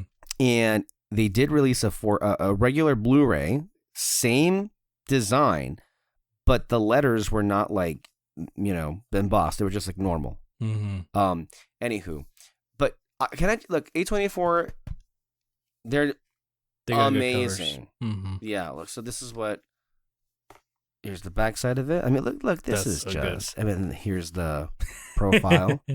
And one of the things that's not like talked about enough, this pretty incredible makeup. Mm-hmm. The really face makeup for him. Yeah. So and apparently it fooled Gwyneth Paltrow because she was like, "That's not your face." Yeah. Like That's it's very different when, especially when you look at him like how he usually looks, but it's almost subtle enough to be like, I don't know. Yeah, that's cool. I really like the disc. And these are art on discs. Who would have thought that was like an interesting thing? And then I like how A24 like they like to include like just some. This is small stuff. Like I don't think anyone would like ever find like need for this, but you know, I think it's cool. It feels like you own a piece of the movie, which is the whole point, I think, of a physical release. You know, but it makes you feel like you own like pieces of film, even though it's not that. But some of these are like behind the scenes photos of like the making of the movie. So yeah, I mean, this kind of shit has always thrilled me, but I feel like this isn't. I would not be sitting where I am today if it wasn't for all of the people who worked to produce those DVDs and VHSs on behalf of Disney. You know, before going on and doing this show today, I was giving a lot of thought to this, David, and I was thinking to myself, you know, it's amazing how life comes at you and so much happens. Years go by and you think back to previous opinions and you think to yourself, why did I ever think that? I remember about 10 years ago when we were doing this podcast at first, and all of us were like singing the praises of Bob Iger and like the amazing work he did to catapult Disney. And at the time, it had its merits, but I feel like where we are right now, it was not great. Mm-hmm. Disney maybe you never should have been allowed to be as big as it is now because it is doing a lot of harm. I mean, it always was, but now it's just doing so much more harm. I mean, Bob Iger, if it wasn't for the fact that he got Disney into such a big thing that he was like, okay, well, Dead Sarandos is not going to sell me Netflix, so I'll make my own Netflix, and everybody else thought, oh, he must think there's money in this, so we're all going to go and follow you. Anyway, when I was growing up, I knew a lot about Disney. I think as did you and as did Alexis, because of the collections that were released. I had no way of familiarizing myself with anything Disney if it wasn't for the fact that this division was creating these collections in the first place. Because otherwise, how would you? You know, and it wasn't just like old classics like, Peter Pan, Alice in Wonderland. They were even making, newer movies, right? Like newer movies that weren't, well, they were straight to DVD and they didn't have a great reputation, but good God, like you look at like where things are now, and it's more than just looking back with rose-colored lenses. It's more than just nostalgia. I think you really have to think about it critically, about how something that was back then considered slop, but there was a lot of genuine heart and effort and authenticity put into a lot of those stories. And it just felt like the Disney that I knew had their shit together in ways that so many didn't. I just took for granted, Like, yes, Bob Iger took over because Michael Eisner was making some decisions that frightened stockholders and he was replaced. But I think there's an important point that needs to be made, that all the things that I know about Disney that I love were ideas that came under the tenure of his run, Michael Eisner, as the chief of the company. Not Bob Iger. Bob Iger changed a lot of things. And it was just much, it wasn't a power player in terms of like movies the way that it is now. And perhaps, you know what, maybe that was for the best. Maybe it was better when Disney had its own niche thing. Because you know what? They had hits of their own. Yeah. The whole Disney Channel stratosphere was like unbelievably successful. Like a legendary run, and they knew how to they marketed something that even if they thought it wasn't going to hit, and then it hit even bigger as a result of the programming and just the people who were at the time and making those decisions. And it felt good to feel community with that and with those people. And now it doesn't feel that way anymore. It feels rather, and yes, we're not children anymore. We're adults, but they've changed to a point where what little community remains just is so soulless and so numbers driven. It's not really at all to do with just like the genuine love of the craft. And no, I know it never was about that, but it had a touch to it, David. No, it was a time where the creativity, if it was in a bubble, it was fucking humongous. You had the TV shows and you had the movies. If it was like actually one person keeping track of all of this, it's like moving through a whole city by yourself, from the TV shows to the movie side of it.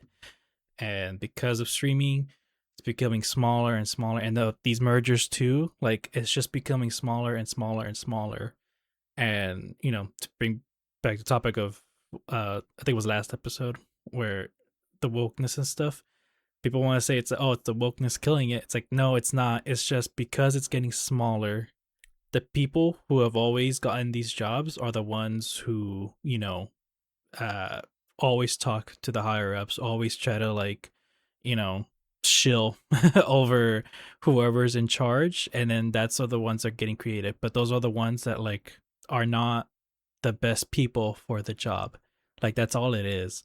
And whether they're doing the whole, hey, you gotta be more diverse in your stuff, I can really help you out with that and blah blah blah. It's like those are just the people getting the jobs, and that's what's happening. And that's why Marvel is going to shit too, is because again, you had the Marvel television stuff, you had the Marvel movie stuff that was doing its own thing, and then because they shrunk it up, and now Kevin Feige wants to be in charge of it all, and he can't handle what's happening there. That's where you got to separate it. And so that's kind of like the basic explanation of what's been happening. Exactly, and I think maybe we don't do as good of a job of explaining it, because maybe to us it just seems so obvious. But to obvious people, they don't consider any of this. These mergers have done such irreparable harm. Yeah. And yes, it is unbelievably irresponsible to think that one person should be in charge of literally everything. And when that happens, consistency of quality and output really starts to suffer. Like with, Mhm. that's a great example that you brought up with Kevin Feige because, you know, yes, the MCU movies, but like it's incredible to me how people didn't take into consideration what it would have been like if he had everything. Because like, yeah, the MCU movies were coming out at the exact same time that Fox's Marvel movies are coming out, and then also you had Jeff Loeb's TV shows on Marvel Entertainment that now they want to act as if like they had a hand, because they saw how popular Daredevil was and they want to ape on that. But like Mhm. Kevin Feige and his team had no involvement in that whatsoever. Yeah. They were not involved in it at all. And that's what, and I mean, even something as Logan, like that brings variety, not just to the genre of comic books, but just to the stories and how you want to present them. And I think that was what was healthiest. But it just really went downhill. Again, Disney's always at the scene of the crime. But when 20th Century Fox was absorbed into Disney, that was kind of it. And that's why we were making such a big deal out of it when it was happening all the way back in 2000, what was it, 18? When that deal was finalized.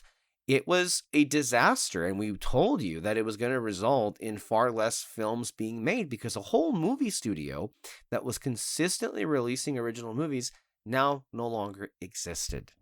And all that is released is what Disney decides, or Disney's algorithm decides, is what has the best chance of making money, which is going to be a franchise like Predator, like Alien, like Planet of the Apes. And, to their credit, the Fox division under Disney, they've been pretty good at some of the movies that have been released. So I want to give them their flowers. But that's not all of what Fox used to be. Mhm. They used to be an independent oriented studio that had a collection of very good movies.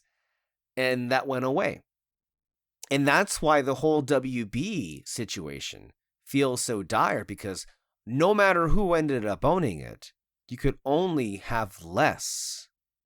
That's just how these mergers work. When they happen, they cut so many people because they don't because of redundancy, that, or so they say. And because you cut so many people, you're not going to have the same kind of output. And so that results in less movies being made. And what I always say, because people like to pretend of like, well, who was in charge, or who decided this was a good idea? Well, you did, my friends. You did, the American public. You continue to, vote in politicians, your Gavin Newsoms, your Donald Trumps of the world, and they allowed corporations to do whatever they wanted, and they either enabled them or supported them outright in their endeavors to deregulate, strip away labor union rights, any kind of workers' rights at all.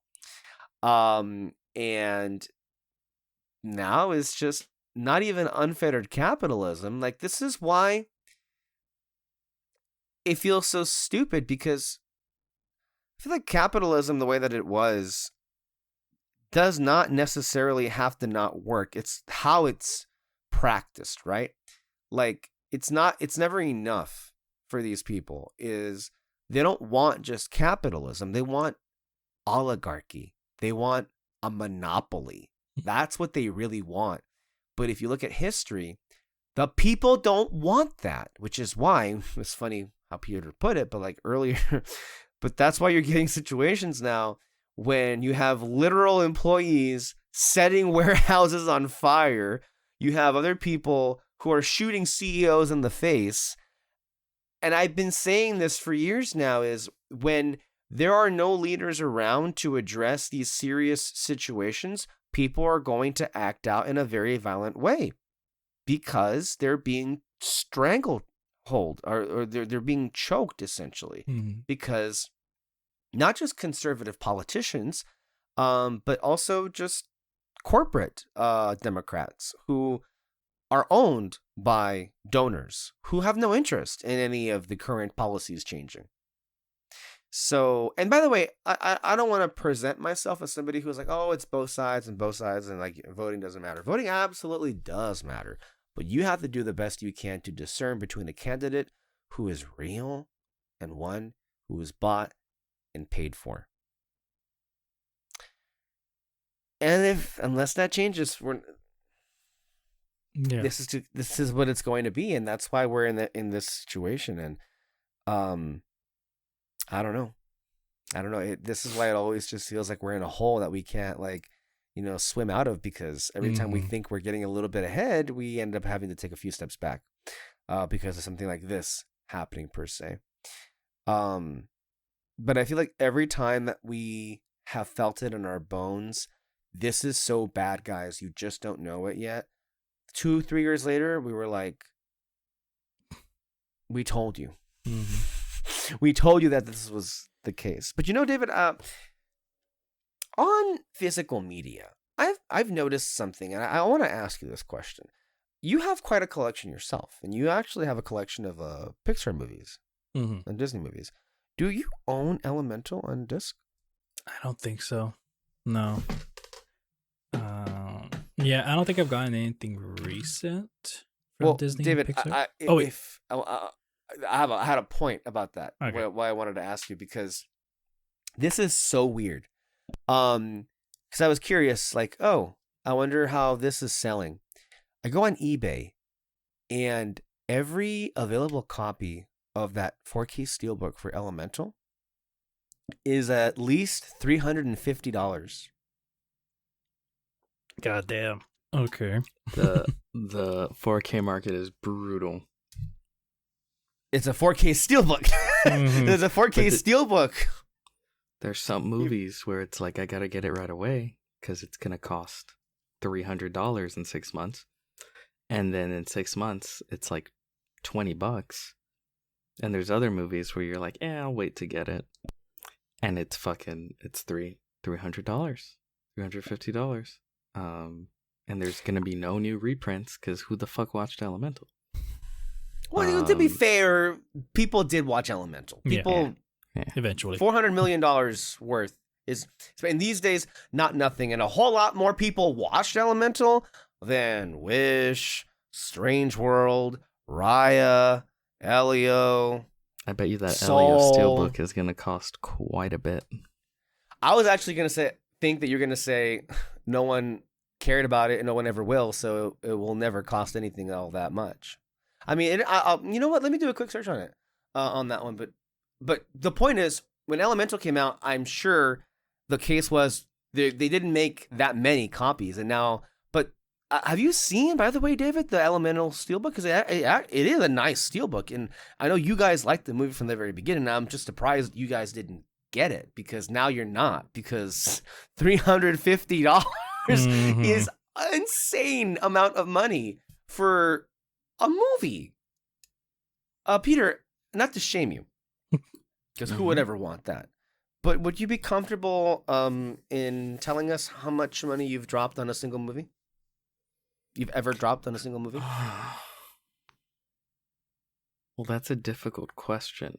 Because are you talking collection? Let's just say whatever One the physical film? release is, one film. Yes, let's just say one film. Not a collection of movies, because that's not fair. I think that's a different category. Okay. One film.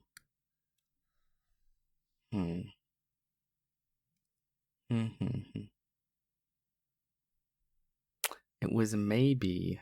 Oh, wait, real quick, Peter, not to cut you off. So that was the Steelbook for Elemental is worth $350. Elemental also had a lenticular 4K slipcover. Any guesses for how that goes for? I don't even want to... $150. Yeah. The movie game is rough. Anyway, you were saying, Peter. Might be the Exorcist. Oh yeah. Yeah. Because I have what was it? Who was the one that made the new one? The director? I don't know, who gives a fuck. That movie. That's why I exist. was gonna joke that's not that one, right? Because obviously. But remember, it's that Bible version. Yeah. Right now, as the trend continues to be, Peter, people really don't give a fuck about Alio. There are some available. Here's one, unopened for $46.99.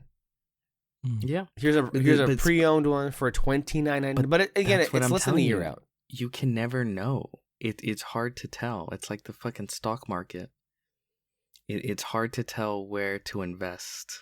I'll put it that way. Or for me, invest is when to purchase a film, right? Yeah. Because sometimes you want to, it seems like it's a lot of money, but if you really want to own it, get it. Here's a 4K right when it's steelbook, released. 4K steelbook of The Hobbit movies, $274.09. Yeah, I mean that makes sense.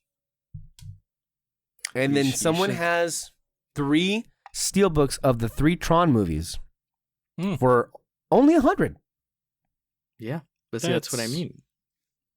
I think the Tron steelbooks you can actually get for an okay price right now. And that was one of the movies I was afraid that would cost a shit ton. And for a minute they did. But they ended up printing more. Yeah, I gotta say for me, also so funny, that new Tron movie, the steelbook, they made it to fit perfectly with the of all the movies to do that with, it would be that one. That's because funny. no one cares about Tron Ares, right? It's so typical of Disney to just flop like that, right? But when I think about the releases in recent years that I've been for me, I try not to discriminate because I feel like every release that I've ever purchased, I was so grateful to get it when it came out because, again, you can never really be sure of what the future is going to hold, if it'll even be available and how much it'll be. But I am happy that I got as many Target exclusive Disney releases as I got, because I want to say those are kind of really rare to come across. No, they're not. They're not rare? I got the... Oh shit, I left it in the car. I got the fuck. Those little gay Italians. What's it called? Luca? Luca. That one. I got that one. It was like $20. Nice. So as you say, you never know, huh? You just can't predict. You can't. And this is the nicest Luca version of it. Oh yeah. Yeah. The gay Italians, as you say. Mm-hmm. Funny enough, that movie continues to have a steady increase of fans as the years go by, which you and I, all of us were saying it at the time that I don't know, guys, this is a pretty beautiful movie. I still maintain that one very good, because there's been several that have come out where I'm just like, Well, I would say I own it. I'll put it that way. I would say yes. There have been some that have been pretty and then some that have been pretty not great at all. But yeah, I mean, the ones that I'm like I told Peter, that I'm looking out are the Frankenstein Criterion for Del Toro. I assume that's coming out soon, even though they haven't released any artwork about it, have they? That I know of? No, don't think so. No, it might be a minute, but it's coming. And the K-pop one will be fun. Yes, that's officially announced. Yeah. Speaking of, are you gonna ever watch that movie, Peter? I think I watched the opening, and then the song annoyed me.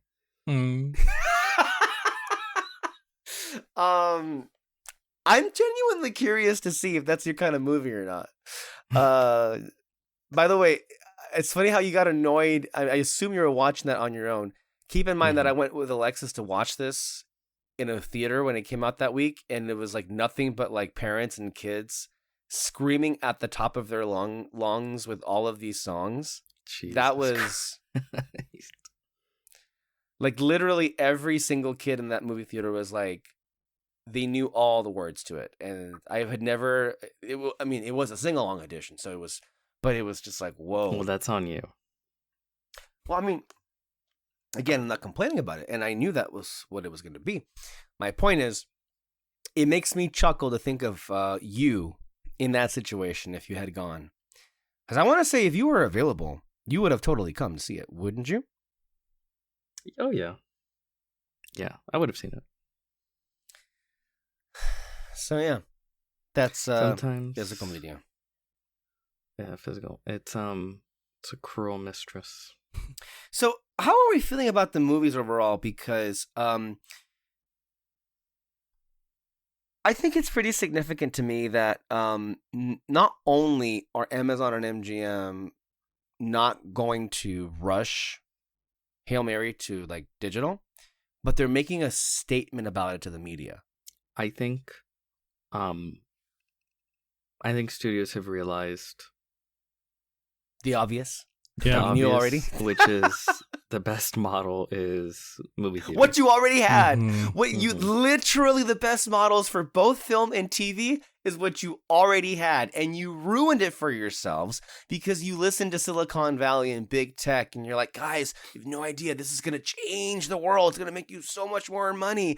And then when they all took Bob Iger's cue to make their own streaming service, they realized, uh-oh, I think we broke everything. I think we fucked it up completely for ourselves. Mm-hmm. I mean, what a... Yeah, it was the obvious answer from the very beginning, and them making a big statement about it. I don't know. It feels like they're almost trying to be like, I mean, we have a chance. You know, the movie's just doing good. We want to keep it there for a bit longer. But it's like, nah, this is probably the beginnings of. Well, I shouldn't say beginnings. This is gonna stay in theaters, but then the next one's probably gonna go away super quickly, and then I don't know. I don't know how they're gonna be selective about it, and that's gonna be the annoying part going forward. It's like, really, you're picking this one to stay in theaters longer and all that. I was like, well, and so it's gonna be annoying for a bit. It's like the animated Avatar film, like the yep. way they moved it to Streaming. Paramount Plus Mhm. to streaming instead of, even though it was scheduled for theatrical release. Thank you again, Ellison's controller of all media. I mean, this is why, look, and we were just talking about this. We were saying for off the bat, mergers are an awful idea. Nothing ever good comes out of it. From just that, standard point, it should not have been allowed to go. Also, it's just blatantly illegal. The size of this merger is very illegal. On top of the fact that the means in the finances, the fact that there's Saudi Arabian money in this, like there's just a bunch of fake money in the air. Again, but here's the thing. David Allison's a fucking clown. And the way that Paramount has just like, they don't even know what to fucking do with it anymore, or how to even work with him around anymore is insane. I mean, look, this is what's happened. They're going out of their way to hire talent like, was it Brett Ratner and Max Landis, who were canceled, right? I'm not equating the two, by the way. I want to be clear about that, but they were under the same category of like canceled talent because they're using a business model to wage a culture war. The same way how now that they have CBS, right? They have CBS and they have Barry Weiss and they put her in charge of it. And what happens? The ratings immediately collapse. That's what happens, right? It's not about making money though. It's about a political message. So they're going after canceled talent on top of the fact that they had some movies that the president announced that they were making, and the people in the studio were like, what? We're making that movie? We said no to that movie. And then it was announced, nope, you're doing it. But I just didn't tell you. And yeah, I think last time we were here, we talked about how what decision making is this, that this Avatar movie that was supposed to come out in theaters is now not going to do that. And we were like, well, some dumb executive here probably did that. And of course they suffered for that. And we'll get to that in a bit. I do want to bookend this with something that caught my interest about Gen Z potentially being the saviors of cinema. Here's from a variety. What a relief for theater owners who are struggling as overall attendance lags 20% behind pre-COVID years. Fandango surveyed 7,000 adults, 5,091 of whom considered themselves moviegoers, or people who went to one or more movies in the past year. By generation, 87% of Gen Zers and 82% of millennials saw at least one movie theatrically in the past 12 months, compared with 70% of Gen Xers and 58% of baby boomers. Gen Z and millennials also returned more frequently, with each demo averaging about 6 visits per year, ahead of Gen X and baby boomers. I feel like a lot of people are like having some conversations about like, oh, Gen Z to the rescue and everything. I guess that's positive. I struggle also because I don't know the things that this generation seems to vibe with. Oh yeah, Minecraft. Oh yeah, Super Mario Galaxy. And I'm thinking to myself, I'm like, these are barely even movies. Is this something that I feel like there needs to be it's more a cynical, nuance. yeah. There needs to be more nuance to this. I'm not gonna be like, thank you, Gen Z, for coming to the movies. I'm more like, I'm very, very wary of this. I don't know. What do you guys think about? I mean, for one, this just shows that once again, baby boomers just are the worst because, like, what the hell? Like, I guess, but we've seen it, right? Like, I think we've all seen it in our lives. People who are older or close to that generation or of that generation, where, especially after COVID, their whole like mentality of like going to a theater completely changed. Like my dad goes to a theater like maybe he's been to a theater maybe 2 times in the last decade. Yeah, even my dad, every time I tell him of a new movie, he's like, yeah, I'll watch it when it gets to streaming. And it's like, Yeah, really? I do think it's funny. I do think it's that old. It's.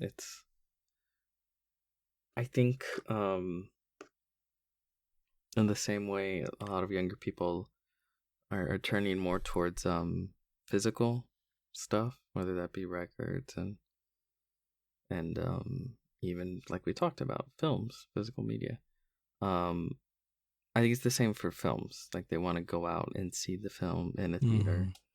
You see that with Letterboxd and stuff like that. I think being a cinema goer is something that a certain amount of younger people still like. You know?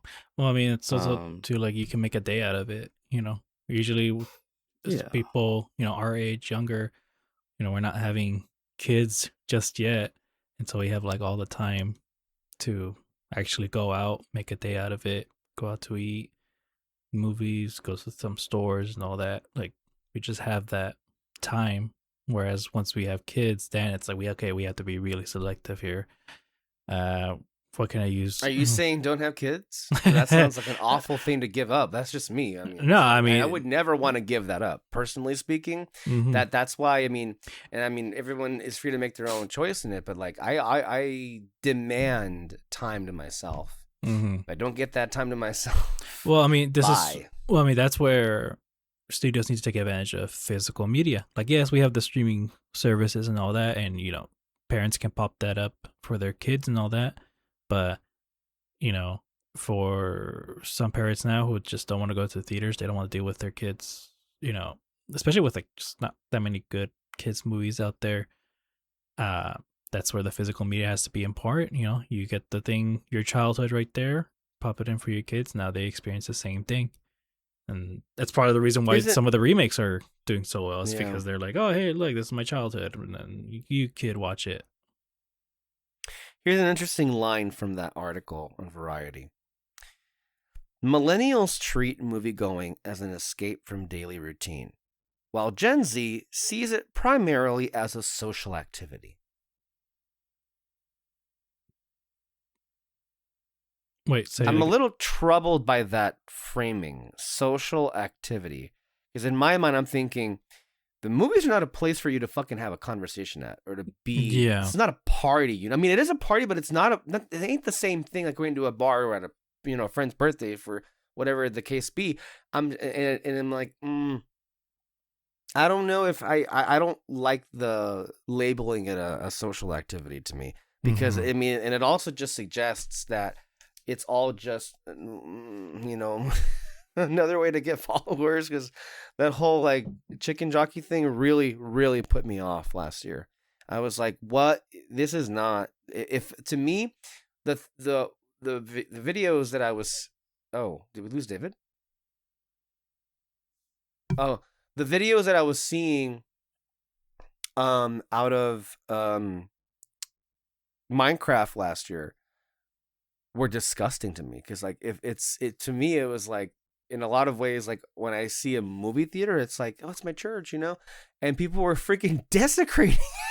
They were like throwing popcorn and things at the screen, and I'm like, what are you doing?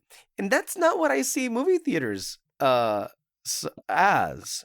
And I'm just very wary of like proclaiming that Gen Z is coming to the rescue because I've seen the things that they like, and no, thank you.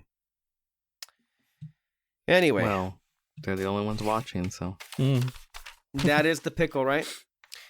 Anyway, we went on a little long on this. Let's get into Avatar. Okay, so as we were saying earlier, this is pretty big. We've had situations in the past where portions of big upcoming movies leak, and we have a whole hullabaloo about it. But this is different, and I thought it was fake at first when I was reading some of these like posts about like, oh yeah, fuck that, like that didn't happen. Mm-hmm. And then like the more that I was reading about it, and I'm like, oh no fucking way. Yeah. The whole movie, it was HD. done in HD quality too. They fucking leaked the whole thing, and I'm like, I keep seeing clips of it, and I'm like, even then, I was like, nah, this can't be real. This is probably someone using AI or something. But no, I keep seeing clips of it, and yeah, that's insane. here's some more information here. Paramount reportedly, this is IGN. Paramount reportedly believes the high-profile leak of The Legend of Aang, The Last Airbender, did not come from inside the studio itself. As the original leaker speaks out, reports from Variety and The Hollywood Reporter say Paramount has launched an investigation to work out how the hotly anticipated animated movie ended up plastered all over social media. According to The Hollywood Reporter, the person behind the ex-Twitter account claimed a friend from his hacker days sent him a full copy of the movie, and he didn't know what it was until he looked it up. He posted the initial videos to social media to, he insisted, troll a little bit. Apparently, he didn't think it was a big deal because the movie isn't set to release in theaters. I mean, this is the mentality, right? I would just say, I don't think this is good. I don't think it's funny. I don't think it's fucked up. Like a lot of people worked really, really hard. If you've seen the clips, you can see in the animation they worked really fucking hard to make this film. I think a lot of the future of this franchise was riding on what kind of success this film would bring, and now I was talking to David before we started. What can you even do? It's still 6 months until the movie is supposed to come out. Mm-hmm. Officially 6 months. This movie is going to be all over the internet for 6 fucking months. And then when they drop a trailer, it's like, okay, what? Like, if you had ever wanted them to try and push them to release it in theaters, now it's definitely not happening. Yeah. Um, it's disappointing, right? Like it's just I don't see anything good coming from stuff like this. You just kind of fuck up the hard work of everyone behind the scenes that worked on it. I mean, I think it speaks to I legit am just blown away by the vapidness of that quote. Like he without thinking just put it on social media to troll. And that he legit did not think it was an issue because it wasn't going to be in theaters. Like this is the stuff that worries me because this speaks to a larger kind of mindset of just like not just vapidness, but no accounting for empathy. Like, and empathy means that just like thinking how the people who worked on this movie would feel that their hard work would just be put out there. Because it legitimately just like what even happens now?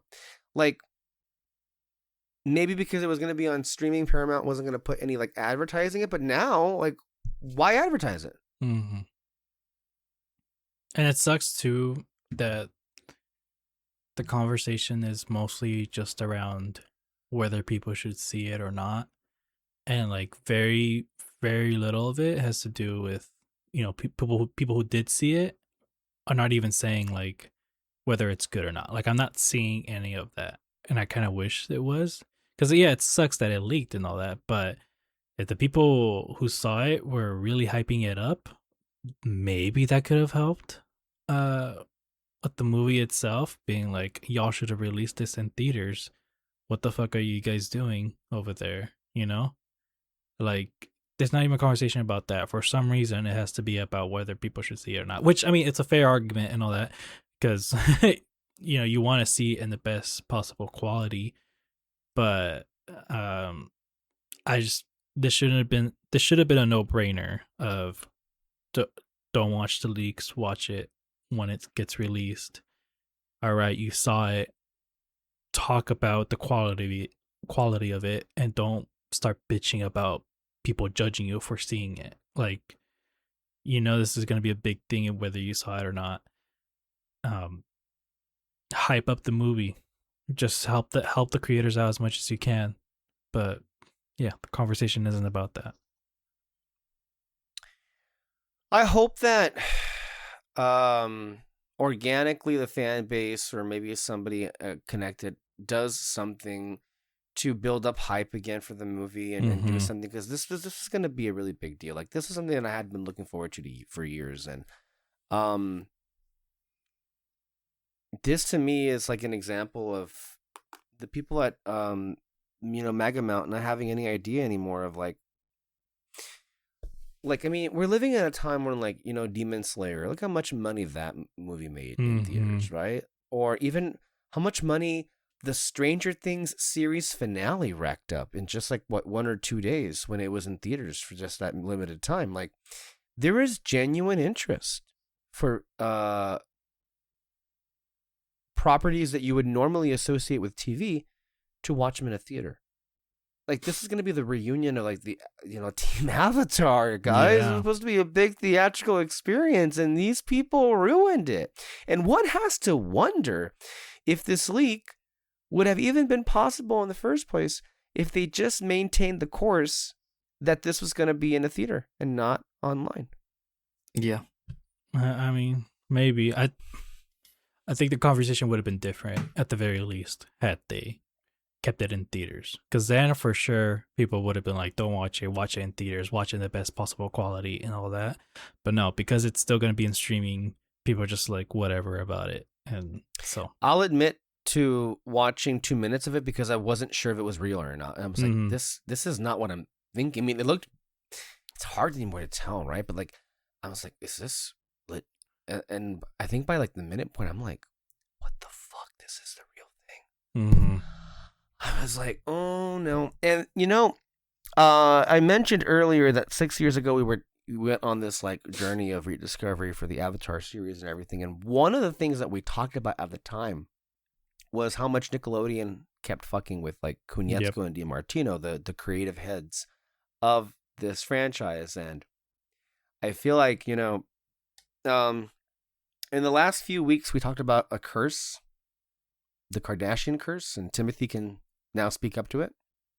It's funny. You see that comment that we got called misogynists because we suggested that perhaps there was a Kardashian curse around. Like those one of our videos we put up on the Timothy thing, and we were saying how like we Timothy, it's time to pack it up and get her out of your life, and we were like, don't be a misogynist. And I had disagreed with that, so I'm the only. You weren't on the clip. You weren't on the clip, and you had no idea it even existed until I just mentioned it. I disagree. So I agree with the misogyny claim. Okay, great. But the point is, where was I even going with that? I don't even know anymore. I think I lost it completely. But yeah, the curse. This lends credence to the idea that perhaps there is, because they really can't catch a break, because as you say, Peter, this was, I mean, Avatar Studios. I guess that's just dead now. I guess like why put any more money into it now? Like and this is the same thing. It's like this continues to happen, unfortunately, in the realm of animation, when outside forces just fuck it up for them. Because like one of the things that and this is going to be a tangent, but it is in the realm of animation, right? One of the things that I get so upset about, that I just can't get over, is, and we talked a lot about this, or we talk a lot about this in general, but especially when a new animated movie or a new Pixar movie especially comes up, that, when these like influencers or these YouTubers, they go and they say, especially when they talk about Pixar recently, or like the heyday of Pixar, they like to just like pretend like the early 2020 movies didn't happen. And to be fair, I guess, to them and to a lot of people, I guess it does kind of feel that way. Oh, I don't know. Maybe because the whole world shut down. And it was just really poor timing. But there were a string of movies there that maybe for some people, it didn't set the world on fire. But like, they mattered. They were hits, streaming or otherwise. But like, I don't know. It's like a lot of times lately, I'm getting the sense that people would rather engage with the way a movie is being talked about than the movie itself. And this is something that I've especially noticed a lot with animation lately, where it's just like when a narrative sets in, that's all people will have to say on it because they never watched it, because of just like the whole situation. I have to wonder, it's like, just generally speaking, and I'm not saying that we're not victims of this ourselves, but nobody here watched. Well, let me put it clear. Everybody here watched Encanto in a theater, correct? Yes. Okay. But why did we all not watch Strange World the following year? What was the primary reason for why? Is it because people were saying it was the biggest bomb, because no one was seeing it, and therefore why should we? Lame. Okay. Yeah, pretty much. But or to be fair to that situation, because you forgot it was even a thing that existed. Because if you recall, by the time that movie came out, there was no marketing put into it. Like they legit did not market that movie. Yeah. I mean, I didn't see Wish because, and I'll be honest, a year later, I was just like not in the mood. I was so disillusioned, and it just didn't look very interesting to me. And it gave me not an ick, but it just like the way that I guess Peter was describing Hex. I'll be honest, Peter, I had no idea what the hell you were even talking about. I was kind of like seeing red a little bit because I was like, wait, what, Hex? Like what? And I did see some pictures, and I'm like, oh, okay. I don't know. It just seems like, and not enough people are making, and I know this is a tangent of animation in general, but I think I feel a lot of different feelings at once. I think not enough people are giving credit specifically to a few Pixar gems that have come out in the last few years. At the same time, I will say, not enough people are speaking to what a unbelievably embarrassing degree to which Disney animation themselves have fallen, to where what besides Encanto are they known for in the last 5-6 years? Meanwhile, literally all these other animation studios, and I'm happy that that's happening because, we need competition. Obviously, it'd be great if we have more than one person, but we're having like all these other animation studios finding success in other ways. And it's gotten to the point now where they're now stealing Disney's lunch when it comes to the venue of the Academy Awards, because that used to be like a primary Disney designated category, the animated feature. And now that's not happening. And yet, Disney's not changing course. They're still married to the same kind of like preferences that they've clearly have maintained throughout, whether it be the style of the animation or the tone of the stories, and they just seem to be doubling down, and they're not quite getting it. They're not, and that just leads me to think that they're not really engaging with a lot of the blowback they're getting. And I mean specifically in the realm of original movies, because the sequels themselves are not movies. They're just not. And they make a lot of money anyways, but then again, no one ever discusses them because there's nothing to talk about, obviously. But with their original movies, I think not enough people are making a point that, man, they have really fallen. And my controversial take is Jennifer Lee wasn't helping the situation, but she wasn't the bad guy. She wasn't the boogeyman. And it really sucks that she lost her job because of it, because ultimately, most of this crap, she lost her job because her pet project was Wish, and that stunk up the place. And so I get that, honestly. But John Lasseter, and this goes back to a Bob Iger decision. It was Bob Iger's decision to have John Lasseter be the head at both Pixar and Disney Animation Studios at the exact same time. I don't know, guys. This is just, it's very sad to me because animation is flourishing. Look at how successful the Spider-Verse movies were. Look how successful Mutant Ninja Turtles Mutant Mayhem was. Or Puss in Boots, the Last Wish. Like, animation, and even like, David, you and I were saying in our mall reactions that they were kind of taking they're switching it up a little bit with some paintbrush quality, and like, not just like the backgrounds of the animation. It is the standard Clone Wars animation style, but they're taking some liberties, which for something that's in the house of Disney, it's okay. So they're taking note of other animated projects, and they might be thinking like, this is kind of the direction we should be going, making it more animated. I don't know. This is just I haven't seen, quite frankly, I haven't wanted to see how it's, those who did watch this were talking about it, but like, I've liked just about everything Kunetsuko, and there's Korra season 2, but that's a whole situation there. But overall, I enjoy the work that they do, and I look forward to watching this properly whenever it drops, and I hope by all that is mighty that the people and the fans do something to still make it feel like an event, because this really feels like a robbery. And all because of some fucking stupid idiot asshole could not for 1 second think outside of his own ass. Yeah. Anyway, we should probably start closing the show, and I think should transition to something else that is animated. Mario. Speaking of quality animation. Yeah. I am the only one that's seeing it, right? Yeah, well, what's there to see? I'm pretty sure we can glean everything about it just by the trailers and everything, and how we're going to be talking about it. But if this is going to be a formal review, I guess, because you did see it, so we'll give you the space for it. But we got to also make sure that according to our contract stipulations, Peter has to read the description by Letterboxd that was stipulated in our negotiations. So, Peter, go ahead and take your place. Super Mario Galaxy movie. Directed by no one. The galaxy awaits. Having thwarted Bowser's previous plot to marry Princess Peach, Mario and Luigi now face a fresh threat in Bowser Jr., who is determined to liberate his father from captivity and restore the family legacy. Alongside companions, new and old, the brothers will travel across the stars to stop the young heir's crusade. Yeah.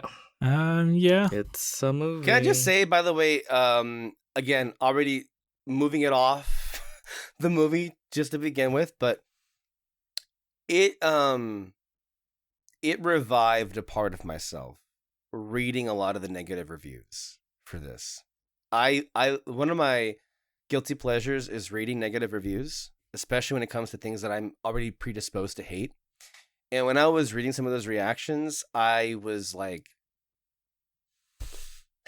I was alive for the first time in a long time. Like, even one of, was it the Times review that was basically saying that it would have been far preferable to have stabbed themselves than to what they were watching on the screen. So from that standpoint, I got to say, I'm happy this exists.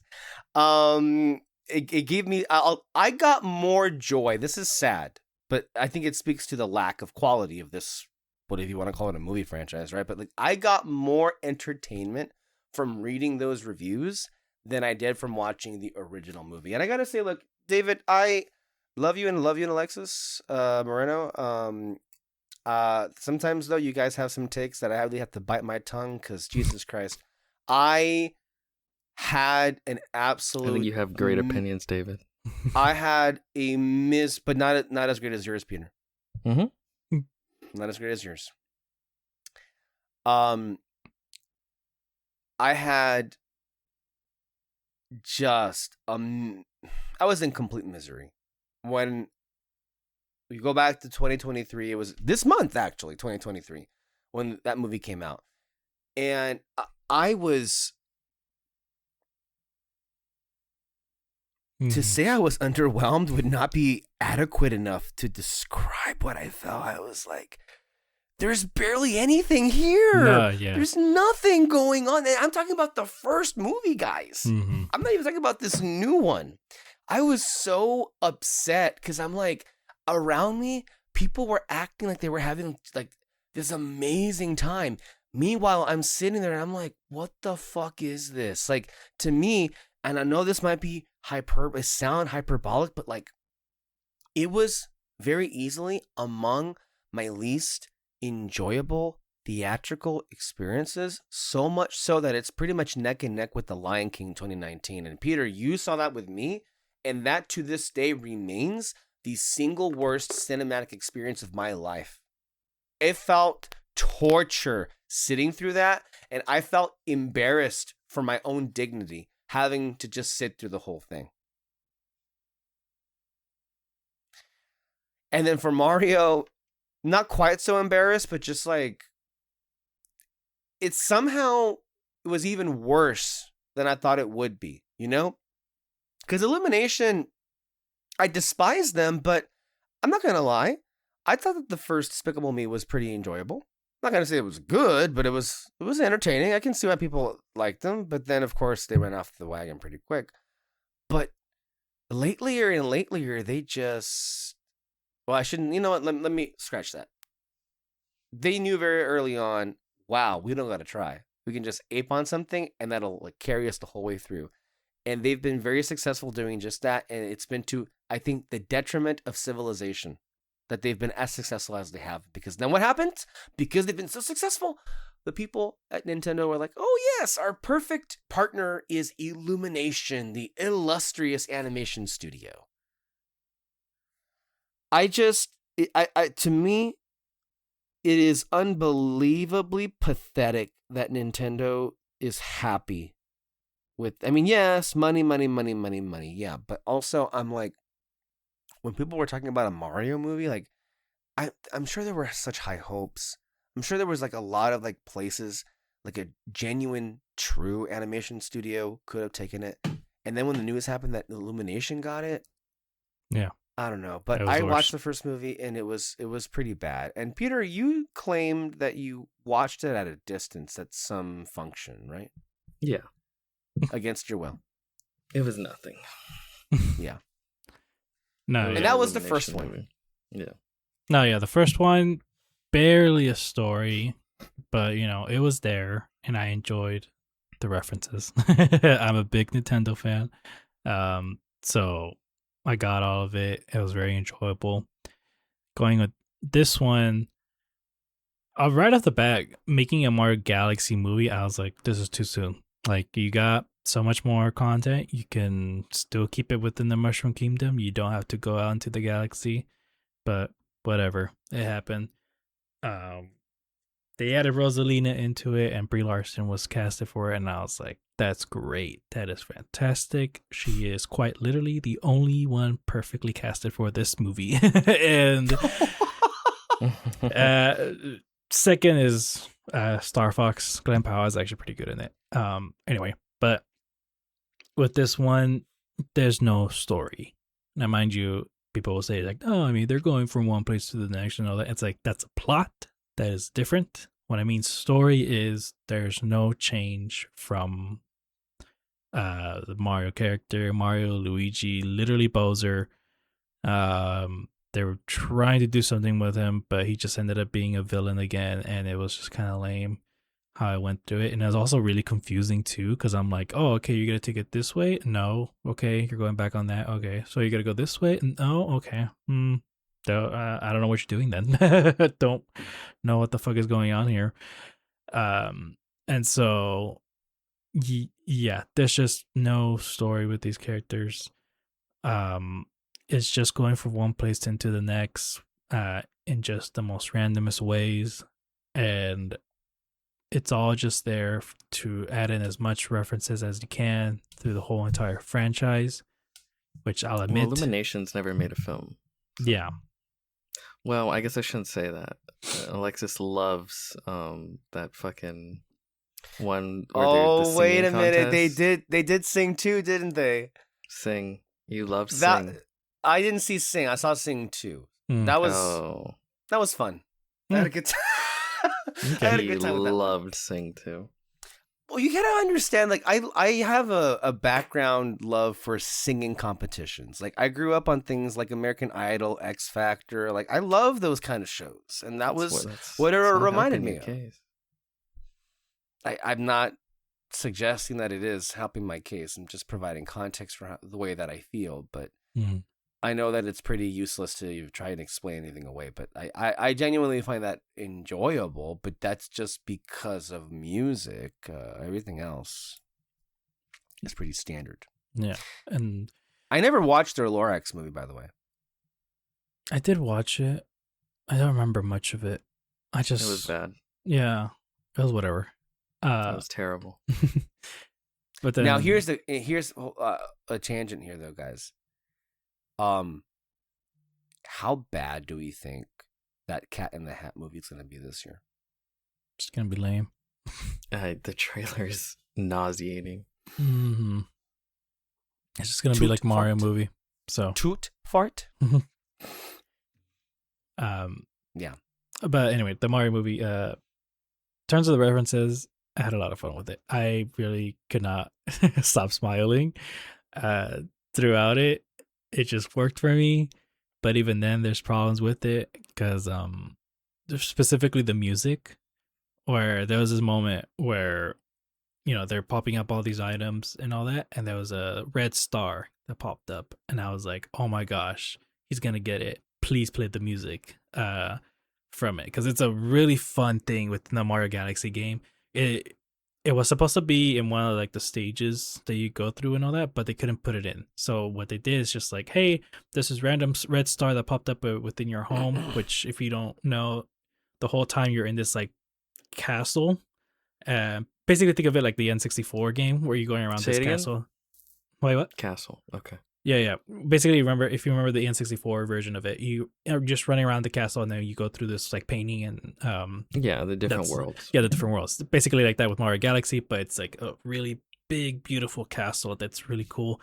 And then that red star, you fly around. That's all you're doing. You're just flying. But the music that plays it, and because the castle is so beautiful, like I literally spent so much time just flying around. It was so much fun. And so yeah, that's why I was so excited when it popped up, and I'm like, please play the music. But hold on a minute. Peter, do you think that's helping his case? No. Not at all, right? No, Like no, no. this is just No, I know. this is making me want to die. I'm sorry, but go ahead and continue to describe that. But all of this is like a knife to my eye. No, But yeah, go because ahead. like, Go ahead. because there's a problem with it because it just you getting the music of like, dun dun dun and all that, and then it just cuts to the red star music. I can't sing it. I'm not gonna sing it, but it goes and plays for like 15 seconds, and then goes back to regular Bowser music playing and all that, and it's like, oh my gosh, like it's just these puzzle pieces that aren't fitting together, and it's really annoying. But yeah, either way, references, like I said, it was fun. Star Fox was actually really, really cool. That's like the only thing that I would say, just like look up a clip of it for you guys, because he just shows up, tells you his backstory, but the animation is in 2D with like, actually like 80s style anime and all that. And I was like, oh, that's actually really interesting. I really hope your movie could look like that. It's not, but whatever. Anyway, that was like the most fun I had with the movie. And then it's just fleeting and then it's gone. But yeah, it's a mess. There's no story. It comes and goes. I don't know if I'll watch it. Well, actually, no, I'm not gonna lie. I think I might rewatch it, but on my own. But it's Jesus Christ, I know, David, have some self-respect. Listen, I know I'm giving you a lot of compliments, but again, the story is really bad. Don't watch it in theaters, but that's too late for me to say that. And then people want to keep talking. I think you sent some like screenshots, Alexis, of people talking about it. The biggest thing, they're like, "Oh, what do you expect, Citizen Kane and all that?" Bro, it can be better. You don't even have to compare it to this game. Just compare it to another kid's film. Yeah, compared to another kid's film, but then also too, like the fact that, let's say these Mario movies didn't exist and like the studios came up to me and be like, "Hey, David, you write a Mario movie." I really don't know what to do with the Mario character. Like there's not much with him within the video games and all that. Like I don't know, but I don't think it's that hard. That's the thing though. It's like I can literally do whatever I want. And the fact that I come out of these movies going, "You did nothing." It's like it can be better, people. So Let me tell you, I love Super Mario Galaxy. That's I the love best it too. Mario game. Yeah. It's I played it all through my childhood. I'm never watching this fucking. Yeah. I just hate Illumination. It's just everything I dislike about Illumination. There's just nothing. They don't make movies. They make Coco Melon. Like that's You mean like the mindless extent. brain rot? Basically for children. And people, I don't know, people like it, but it's just, I can't name a single good Illumination film. Yeah. Not one. So it's okay. They make all the money. Yeah, and also sucks too.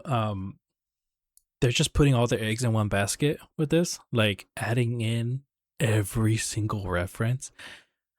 Again, I might have had some fun with it, but like, what else are you gonna do next? Like, even I'm kind of like, what else is it? Well, this happens all the time with these studios. That's why I look. The narrative that we have had for years now is that these guys, whether it be Disney, I don't know, Fox, I'm sorry, Disney, Universal, WB, a lot of these executives just don't quite remember. Well, subtlety is one thing, but just like the basics, the 101s of like movie making, franchise movie making. It's like, for one, this is supposed to be a long-standing series of movies that you want to keep making forever and ever. Why would you jump automatically already to the very, not the very end, but like such a big movie like this, and you go out of your way to stuff it with literally all the Easter eggs, and it doesn't occur to anyone, what if you're determined for everything, every installment to be an experience like this and not a movie? You've used it up. What are you going to do for the next one? It's just like, to me, it's just franchise malpractice. It's like, is there no one thinking these things? Like, If you've already established for yourself that these are going to be nothing but references, and you use up all the references, what then is left over for the next installment? Yeah. It's the same thing that we say with the live action remakes over at Disney. If you're not going to make any more original movies, at some point, you're going to run out of things to adapt into live action. And then when It's like, these are not complicated things to figure out. They're self-evident, and yet it's as if they're too stupid to see it, or they've just decided the movies are dead anyways. What is there to lose in just making a couple more bucks out of this? Mm-hmm. And then when it comes with the Mario movies, like, that's gonna happen in the end. It's just sticking to one Mario game and making a movie out of it. Like if they want to make a Mario Sunshine game, then now the problem is, okay, not much references going on, so now we're just gonna be even more bored out of our minds because you're not putting any story into this, and so they're just gonna keep getting worse. David, I have to ask you this question. Can you please describe to me the audience that you saw this with? How do they feel reacting to this movie? Did you feel energy off of them? Were they subdued? Were they actually reacting to the same references that you were? I think they were mostly the big ones like Star Fox. So when they were trying to get to Bowser Jr., Jr. is watching them through like a camera, but the way it shows on his screen is like the original 2D like video game. And so that kind of reference kind of got a reaction from people, but overall I think they were just whatever about it. Yeah. I mean, this just goes to show you, like, it's unfortunately kind of an aspect that people nowadays want, but I've just, the further along we've gotten into just, like, it's that thing I know. It's that reference. Movie making, I guess, now. I hate it and hate it more and more as the years go by. Like, for me, I'm thinking of, like, two of the biggest examples of, like, wow, I don't give a fuck. Maybe not the time, but certainly looking back on it. Like, to me, the more I look back at No Way Home, the less of a movie it just feels like to me. Mm-hmm. Because it's just like, and here's another special guest star. And here's another one. And then also when I think about maybe the single worst example of this up until now, because I guess Mario is pretty bad in this department, because holy shit did people not like this movie. And good, because it's not really a movie. Like, if you're going to enjoy the Easter eggs, good. But acknowledge that they're just Easter eggs and not an actual story, because that's a big problem. If your movie doesn't have a story, by the way, or characters, if you don't got that, what are you even here for? And I think it shows you, by the way, that whatever discourse there was online about, like, this pushback of, like, these defenders of, like, why are you judging a kids movie so harshly? First of all, they can go to hell, because they would say that about any movie that they liked, that they were such diehard fans for already, regardless of it being for kids or not. Mm-hmm. And it just speaks to this, like, mentality in a lot of, like, childlike adults that just cannot take the slightest bit of criticism, that they have to, like, create a whole discourse over the how dare you critique a kid's movie. What did you think this was going to be? I don't know, a story with characters and maybe actually a movie in there too. Is that so much to fucking ask for these days? The answer to that question is yes, it very much is, because the studios themselves have decided what is even the point in investing in writers or writing or creativity when, one, we can just use AI to crap anything out, and two, it doesn't matter because people are going to spend their money on it anyways. Okay, so there's that. And then I think to myself about, like, what this means for the future as well, because, the audience score apparently dipped below 90% on Rotten Tomatoes, so there suggests that then maybe people are thinking that this actually wasn't really anything at all, and not really enough, and maybe they'll take that to heart, and maybe they'll make some course corrections, although to be honest with you, course corrections these days seem like the thing of the past, because the more and more we get into this era, this decade, studios and franchises just seem to want to double down. and not really course correct at all on much of anything. Unless, of course, it's Disney listening to right-wing YouTubers saying that, gay people ruined their money and now they got to go and shun them to go back into their good graces, I guess. But yeah, I legit feel like I asked that question to you about how your audience was because I'm sorry, my mind is so out of sorts today. The worst example of this was The Mandalorian, or I should say The Book of Boba Fett Season 2, where the whole thing was just like, to me, the pinnacle of like, what the fuck are we doing here, guys? Where it was just like, oh, and now it's Cad Bane.